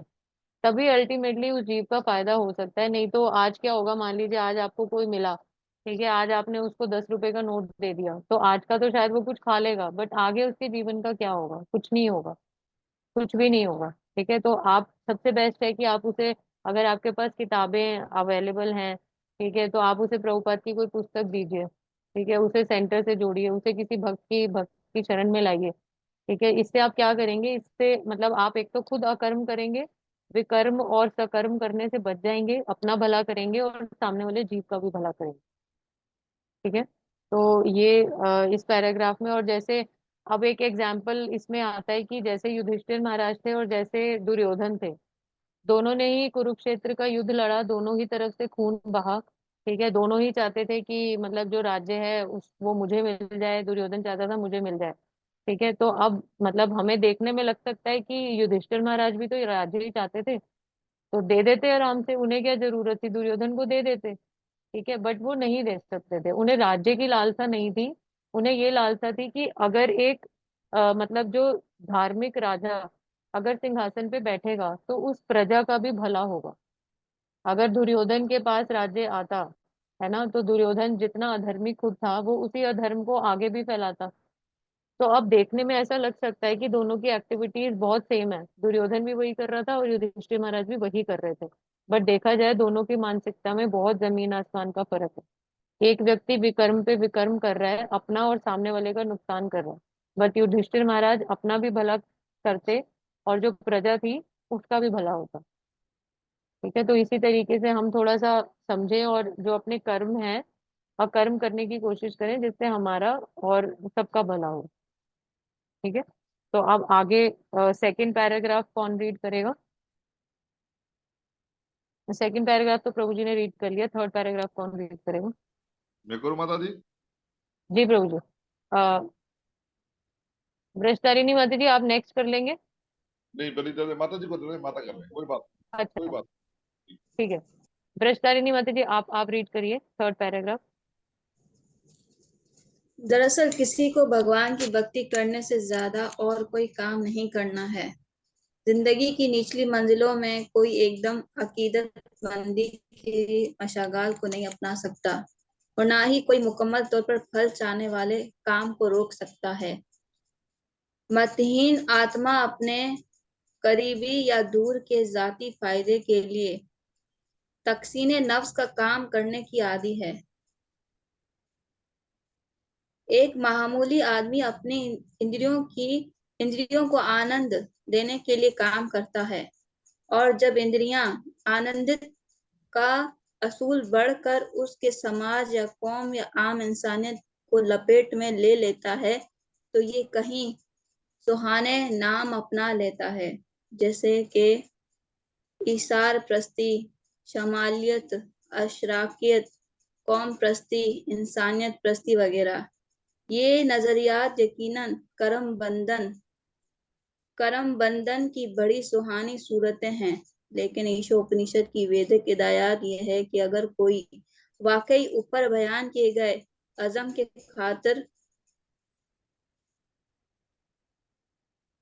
खातिर जीना चाहता है तो वो भगवान को उनका मरकज बनाए। अगर गृहस्थी या इसार प्रस्त, अशराकी, कौम प्रस्त या इंसान प्रस्त बनने में कोई हर्ज नहीं है। इंसान अपने मुशागल यानी भगवान को अपने तसव्वुर का मरकज बनाकर सरंजाम दे। भगवत गीता में बयान किया गया है कि भगवान को माता जी, मरकज। माता जी बस, थैंक यू। ओके। ठीक है, तो अब जैसे इसमें प्रभुपाद बता रहे हैं कि आ, इंद्रिय तृप्ति के बारे में प्रभुपाद बता रहे हैं कि एक मतलब एक तो होता है मैं और मेरा शरीर, है ना, मैं और मेरे शरीर को किस चीज से आनंद प्राप्त होता है, ये है मेरी अपनी सेंस ग्रेटिफिकेशन। बट यहाँ पर प्रभुपाद ने मतलब एक वर्ड यूज किया है, विस्तृत विस्तृत इंद्रिय तृप्ति। ठीक है, एक इंद्रिय तृप्ति होती है मैं और मेरा शरीर कैसे एंजॉय कर सकते हैं। मान लीजिए मैं बोल रही हूँ फॉर एग्जाम्पल, मुझे पिज्जा खाना बहुत पसंद है ना, मुझे बॉलीवुड सॉन्ग सुनना बहुत पसंद है, और ये सारी चीजें ये क्या है कि ये मेरी मेरी अपनी इंद्रिय तृप्ति है। बट यहाँ पर प्रभुपाद ने बताया एक विस्तृत इंद्रिय तृप्ति भी होती है। वो क्या होता है, जैसे मैं कहती हूँ मैं और मेरा शरीर, वैसे ही मतलब जब मैं इस भावना को, मैं वाली भावना को जब मैं एक्सटेंड कर देती हूँ, ठीक है, मैं और मेरा परिवार, बस मैं और मेरे परिवार का फायदा होना चाहिए, बाकी सारे परिवार कुछ मर्जी हो, मुझे कुछ नहीं लेना। मैं और मेरे राष्ट्र का भला होना चाहिए, ठीक है, बाकी सारे राष्ट्रों का कुछ भी हो, मुझे कुछ नहीं लेना। ठीक है, तो ये भावना है, मैं और मेरे की जो भावना है, इसको प्रभुपाद बोल रहे हैं कि जब ये मतलब एक मनुष्य के लेवल से ऊपर उठ जाती है, तो उसको हम क्या कहते हैं, वो होती है विस्तृत इंद्रिय तृप्ति। जैसे यहाँ पर प्रभुपाद ने बताया कि ये जो हर तरीके के वाद हैं, ठीक है, इंग्लिश में इसको बोलेंगे इज्म, ठीक है, कि मतलब ये अलग अलग तरीके के जो परोपकार के तरीके हैं, चाहे उसको हम समाज में लगाएं, साम्यवाद, राष्ट्रवाद या मानवतावाद, ठीक है, तो ये जो अलग अलग तरीके की इंद्रिय तृप्ति है, हमें इससे बचना चाहिए। जब तक हमारी जो एक्टिविटीज हैं, जो हमारे कार्य हैं, उनका सेंटर भगवान नहीं है, ठीक है, जब तक हम ये नहीं सोच रहे कि हमें इस जीव को भगवान से जोड़ना है, ठीक है, बजाय ये सोचे कि ये मेरा क्या लगता है, जब तक हमारे बीच, हमारे अंदर ये भावना नहीं आएगी, तब तक हम इंद्रिय तृप्ति ही कर रहे हैं। एक इंद्रिय तृप्ति होती है कि मैं सिर्फ अपनी कर रही हूँ, और दूसरी यहाँ पर जो प्रभुपाद ने बताई कि हम विस्तृत इंद्रिय तृप्ति भी करते हैं। ठीक है, कि मतलब और फिर आप जैसे एग्जाम्पल, अभी हमने पहले जो एग्जाम्पल डिस्कस किया कि फॉर एग्जाम्पल मैं चाहती हूँ मुझे हॉस्पिटल बनवाना है, ठीक है, अब मुझे हॉस्पिटल बनवाना है, बाहर से देखने में तो ऐसा लग सकता है कि माता जी कितनी धर्मात्मा है ना, माता जी कितना अच्छा परोपकार का कार्य कर रही हैं। बट अंदर ही अंदर मेरी अपनी भावना क्या है कि जब मैं हॉस्पिटल बनवाऊंगी तो मेरा नाम होगा, ठीक है, मुझे प्रतिष्ठा मिलेगी, नेम फेम की जो इच्छा है मेरे अंदर, ठीक है, तो ये भी मेरी इंद्रिय तृप्ति है। अब ऊपर से देखने में कार्य तो क्या लग रहा है कि मैं किसी का भला करना चाह रही हूँ, बट अंदर ही अंदर मेरी भावना क्या है कि मैं इंद्रिय तृप्ति ही करना चाह रही हूँ। मैं खुद को नेम फेम दिलवाना चाह रही हूँ कि लोग मेरी तारीफ करें, चार लोग बात करेंगे, अरे वाह माता जी तो क्या बढ़िया है, लोगों का भला सोच रही हैं, है ना। तो ये जो इस तरीके के कार्य हैं, इनसे भी हमें बचना चाहिए। और जैसे अभी प्रभुपाद ने बताया कि वही मतलब सबसे बड़ी जो भावना है, वो ईशावास्य की जो भावना है, अगर वो हम अपने अंदर रखेंगे तो हम हर कार्य को भगवत केंद्रित कर सकते हैं। अगर हमें ये समझ आ गया कि कैसे भगवान हर चीज के कंट्रोलर हैं, कैसे हमें हर चीज भगवान की सेवा में लगानी है, तो मैं ये हर तरीके की इंद्रिय तृप्ति से बच सकती हूँ और भगवान को केंद्र बना के अपना जीवन यापन बहुत आराम से कर सकती हूँ। ठीक है, तो अभी next paragraph, fifth paragraph, Shrimati Radhika माता जी। हरे कृष्णा माता जी। हरे कृष्ण माता जी। भगवत गीता 2.40 में भगवान कृष्ण कहते हैं कि भगवत केंद्रित कार्य इतने महत्वपूर्ण हैं कि उनमें से कुछ एक भी मनुष्य को बड़े से बड़े भय से बचा सकता है। जीवन का सबसे बड़ा भय यही है कि वह 84 लाख योनियों में जन्म मृत्यु के विकास चक्र की गत में पुनः ना गिर जाए। यदि किसी भी तरह मनुष्य अपने इस मनुष्य जन्म द्वारा प्रदत्त आध्यात्मिक अवसर को खो देता है और पुनः विकास चक्र में गिर जाता है, तो इसे इसका महान दुर्भाग्य समझना चाहिए। मूर्ख मनुष्य अपने दोषपूर्ण इंद्रियों से यह नहीं देख पाता कि ऐसा हो रहा है।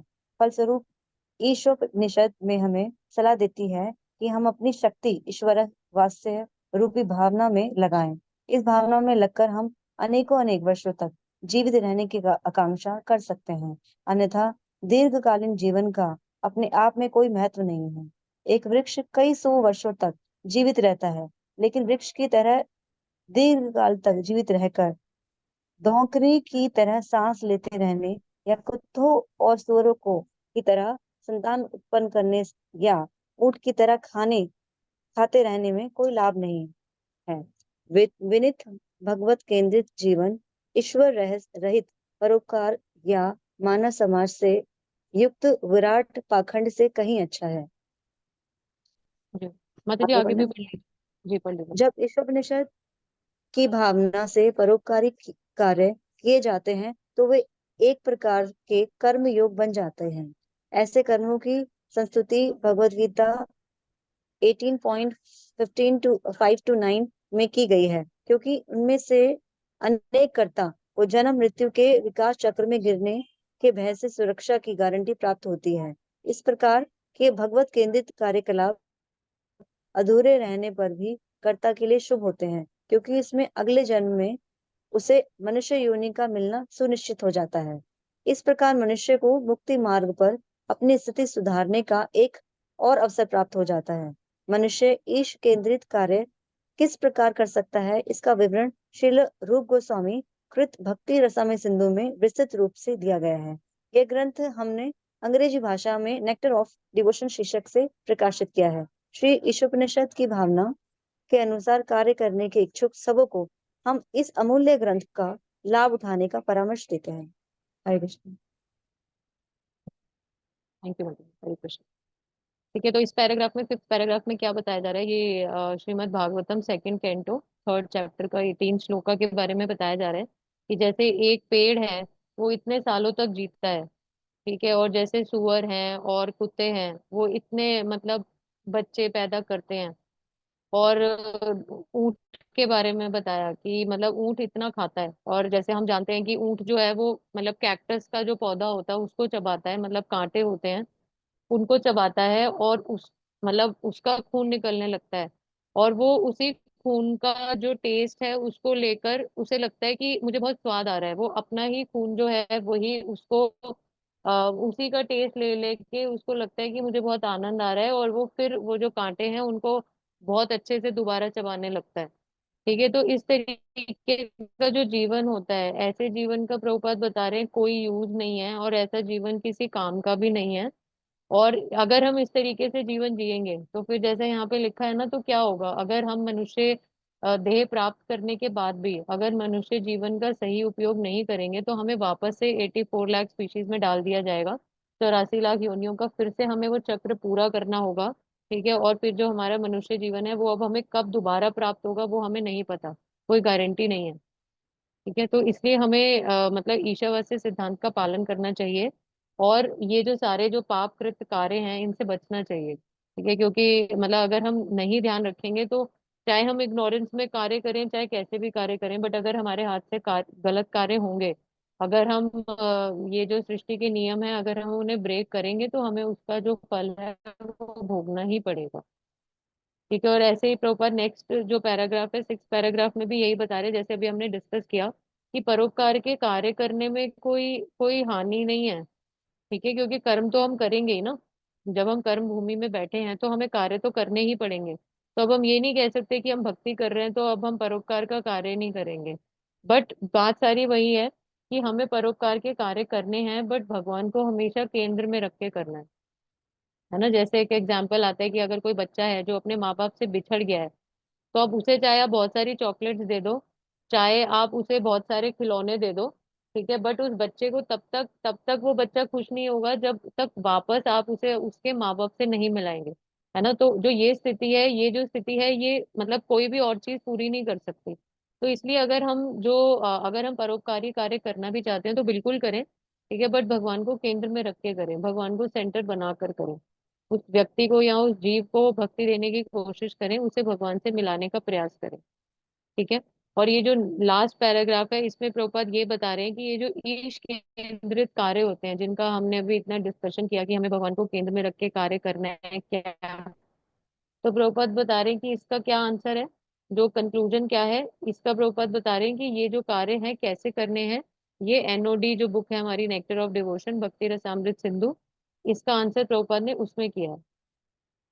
ठीक है, तो इसके लिए हमें भक्ति रसामृत सिंधु ग्रंथ जो है उसका अध्ययन करना होगा, और हमारी जो सारी क्वेरीज हैं कि हम इस काम को कैसे करें कि वो भगवान को मतलब भगवान केंद्रित हो जाए और सारी चीजें, ये हमें वहां जानकारी मिल सकती है। ठीक है, तो ये हमारे लिए प्रभुपाद का एक इंस्ट्रक्शन है कि हम भक्ति रसामृत सिंधु ग्रंथ को भी बहुत अच्छे से पढ़ें। रूप गोस्वामी द्वारा कृत ग्रंथ है ये, और इस्कॉन की लॉ बुक है, तो बहुत ही अच्छी और सुंदर पुस्तक है। तो हम सब प्रयास करें और जो सारी इंस्ट्रक्शन है उनको अपने जीवन में उतारें। ठीक है, तो यहाँ हमारा मंत्रा 2 जो है वो कंप्लीट होता है। किसी का कोई डाउट है इस मंत्रा में, कोई कुछ कमेंट करना चाहता है, कुछ ऐड करना चाहता हो?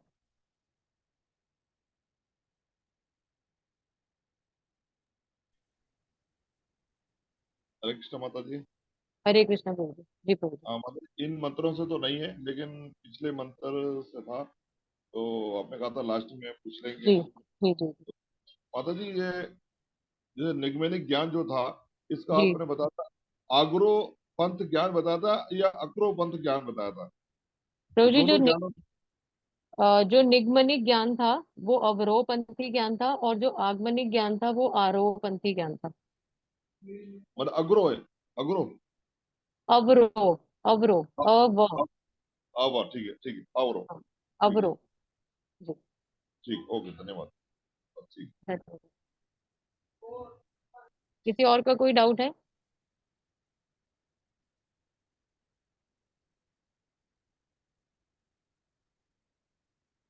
कोई कुछ शेयर करना चाहता है? ये मंत्रा पढ़कर किसी को कुछ आइडिया आया हो कि मैं ईश्वर वैसे सिद्धांत का ऐसे पालन करूंगा, किसी की कोई प्लानिंग हो?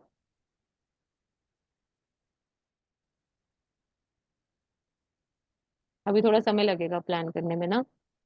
ब्रज तारिणी माता जी ने हैंड रेज किया। यस माता जी। माता जी, आपने जैसे कहा ना कि अगर हमारी इस जन्म में भक्ति अधूरी रह जाती है तो नेक्स्ट जन्म में 71 से स्टार्ट होगी, तो जी मतलब किस प्रकार से स्टार्ट होगी, थोड़ा सा उसको समझा सकते हो आप? माता जी, किस तरीके से स्टार्ट होगी मतलब ऐसे होगी कि अभी मतलब देखिए, अब ये जो स्तर है ना, ये तो भगवान को ही पता है, मतलब हम भक्ति में कितना विकास कर चुके हैं, है ना। अब ऑब्वियसली जैसे आप ये मान लीजिए, मैं आपको बहुत ही एक लेमैन एग्जांपल से बताती हूँ कि मान लीजिए फॉर एग्जांपल इस जन्म में, क्योंकि हमको यहाँ का एजुकेशन सिस्टम पता है ना मटेरियल वर्ल्ड का, तो मैं आपको यहाँ के एग्जांपल देख के बता सकती हूँ। स्पिरिचुअल वर्ल्ड का एजुकेशन सिस्टम क्या है वो तो शायद भगवान को ही पता है।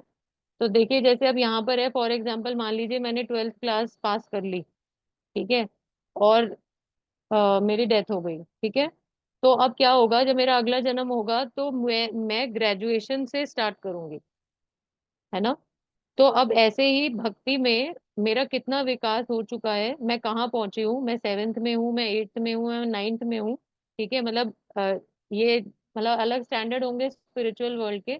तो मैं कहाँ पहुंची हूँ, भगवान मतलब जो मेरा जो मेरी आत्मा है उसका कितना विकास हो चुका है ना। आध्यात्मिक लेवल पे मैं कितनी प्रगति कर चुकी हूँ, वहां से आगे मैं स्टार्ट करूंगी। ऐसा नहीं है कि मुझे वापस जीरो से स्टार्ट करना होगा, ऐसा नहीं होगा। क्योंकि माता जी, जैसे अब हम एग्जाम्पल देखें, मतलब मैं आपसे अपना एक्सपीरियंस जैसे अगर शेयर करूं, तो जैसे हम देखते हैं माता जी, कई भक्तों के घरों में आप देखते होंगे कई बहुत छोटे छोटे बच्चे होंगे, या आजकल अपने इंस्टाग्राम पे हम लोग देख रहे हैं, या यूट्यूब पे छोटे छोटे बच्चे, मतलब उनको पूरी भगवत गीता कंठस्थ होती है, और वो बच्चे इतना अच्छा हरि नाम लेते हैं, इतने प्यारे श्लोकास बोलते हैं, मतलब उनकी जो दृढ़ता है भक्ति में, कई बार उनको सुन के लगता है कि इनके अंदर, यार ये 5 साल का बच्चा है, इसके अंदर इतनी दृढ़ता कि कृष्ण भगवान है, मतलब इतनी ठोस तरीके से वो ऐसे प्रचारक बनते हैं, मतलब है ना। तो अब जैसे ये 5 साल के बच्चे हैं, इनके अंदर इतनी दृढ़ता कैसे आई? 5 साल के बच्चे को तो आप कुछ नहीं सिखा सकते। तो मतलब जो इस तरीके की जीवात्माएं होती हैं, है ना, तो ये भगवान का जो एक वो सर्कल है, ये उसी का पार्ट है। या मान लीजिए कोई ऐसा जीव होगा जिसने पिछली बार भगवत गीता पूरी याद कर ली होगी और उसकी डेथ हो गई, अब अगली बार भगवान ने उसे एक भक्त के घर में भेजा जहां पर उसे फेवरेबल एनवायरनमेंट मिले, एक भक्त के, एक वैष्णव के घर में भेजा, और अब उसको पूरी भगवत गीता याद है, अब इस जन्म में उसे भागवतम याद करनी है ना। तो इस तरीके से मैं विकास बोल रही थी कि जहां आपने छोड़ा है आगे से आप वहीं स्टार्ट करेंगे।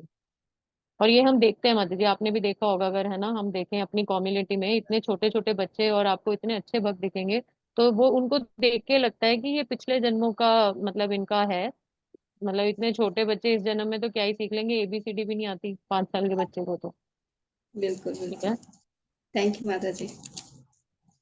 थैंक यू माता जी।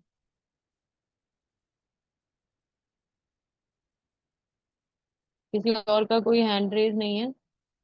निकुंज लीला माता जी का हैंड रेज हुआ है। जी माता जी। माता जी, कंटिन्यू आप भगत की बात करें ना, तो मेरे पास भी भगवान का एक छोटा सा भक्त है। वो उसको बोलना पहले ना नहीं आता था, लेकिन प्रभुपाद का गाना इसको बहुत आसानी से वो बोल लेता है, तुलसी माता का आचमन वगैरह कर लेता है। माँ मतर मैंने इसको सिखाया नहीं है, खुद ही इसने सीख लिया है। तो अभी इसकी आयु तो 3.5 साल का, ज्यादा इसकी एज भी नहीं है। आसमान भी ये रोज खुद ही कर रहा है जैसे माता का, तो इस वजह से मुझे भी बहुत ऐसा लगता है कि कंटिन्यू होती है। जी बिल्कुल जबरदस्त, होते हैं। जी, बहुत बिल्कुल। जबरदस्त। थैंक यू माता जी, थैंक यू। 3.5 साल का बच्चा बहुत ही छोटा है, बहुत ही ये अच्छे कर्म होंगे। Very nice. हाँ, कोई अच्छा भक्त होगा। जी, यस प्रभु जी। अर्जुन प्रभु जी, आप कुछ कह रहे थे? नहीं नहीं, मैंने कहा वेरी नाइस, बहुत अच्छा। अच्छा लेकिन अच्छा, ठीक। घर में जिस तरह का माहौल होगा तो इस तरह से बच्चे सीखते हैं। मेरी बेटी बिल्कुल। भी तकरीबन भी 1.5 साल की है, तो वो जी उसमें भी आचमन करने का बहुत शौक है, आचमन करती है और तिलक भी लगाती है मतलब खुद से। लेकिन बच्चे ठीक से नहीं होता, लेकिन करती है। और जब कृष्णा मंत्र बोलते हैं तो वो कहता है आए मामा आए मामा, तो बस वो उठाएगी और वो कितना शुरू हो जाएगा आए मामा आए मामा, मतलब हरे रामा उसको कहना आ गया। जी जी जी जी जी। बिल्कुल। ये जन्मों की भक्ति है, क्योंकि भक्त तो मतलब भक्ति तो जन्मों की ही मतलब वो है ना। तो और ये बच्चे बहुत फॉर्चुनेट हैं, मुझे ऐसा लगता है, जो भक्तों के घर में आते हैं, है ना, क्योंकि और मतलब ये भगवान के बहुत प्रिय होते होंगे, है ना, क्योंकि भगवान ने इनका पर्सनल टेक केयर किया है, इनको कहाँ भेजना है जिससे कि इनकी इनकी प्रगति हो सके। तो अब हम इस एग्जाम्पल से ये भी देख सकते हैं भगवान कितने पर्सनल है। भगवान हमें कहीं नहीं छोड़ते, मतलब कहीं ऐसा नहीं है कि हम अकेले हैं। भगवान हर योनि में, हर शरीर में हमारे साथ आते हैं। तो देखिए भगवान ने हमारी प्रगति के लिए कितना इजी बना रखा है हर चीज। बस सारी बात हमारी अपनी इंटेंशन की है, मतलब अगर हम प्रगति करना चाहते हैं तो मुझे लगता है बिल्कुल हम आगे बढ़ सकते हैं। उस चीज में कोई दो राहें नहीं है। ठीक है, तो हम आप आज की क्लास को यहीं एंड करते हैं। ठीक है, तो अब हमारी क्लास कल भी होगी, सेम टाइम। तो हम सब कल मिलते यस हैं। आज की क्लास यहीं एंड यस करते हैं। वाचा कल वाचा कल्पतरुभ्यश्च कृपासिन्धुभ्यैव च पतितानां पावनेभ्यो वैष्णवेभ्यो नमो नमः।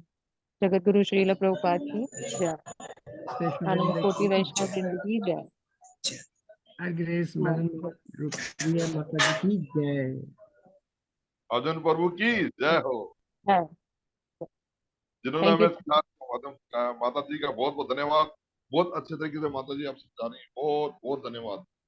अच्छे लफ्जों में भी, और हम समझ रहे थे बहुत मुश्किल है, लेकिन मीठे लफ्जों में आप हमें इतना समझा रहे हैं कि तकरीबन तकरीबन तकरीबन तकरीबन सारा कुछ माइंड अप हो रहा है हमें। और हम उम्मीद करते हैं भगवान की दया से ऐसे ही हम पूरा उपनिषद हम पढ़ सकते हैं। बहुत अच्छे माता जी, भगवान धन्यवाद जी, आपका। थैंक यू प्रभु जी। बहुत धन्यवाद, आप सबका बहुत बहुत बहुत धन्यवाद। धन्यवाद। हम कल मिलते हैं। चलो यस, ठीक है, मैं क्लास को लीव करता हूँ कल के लिए। हरे जी कृष्णा। जी, ठीक है। हरे कृष्ण, थैंक यू। हरे हरे हरे कृष्णा माता जी। हरे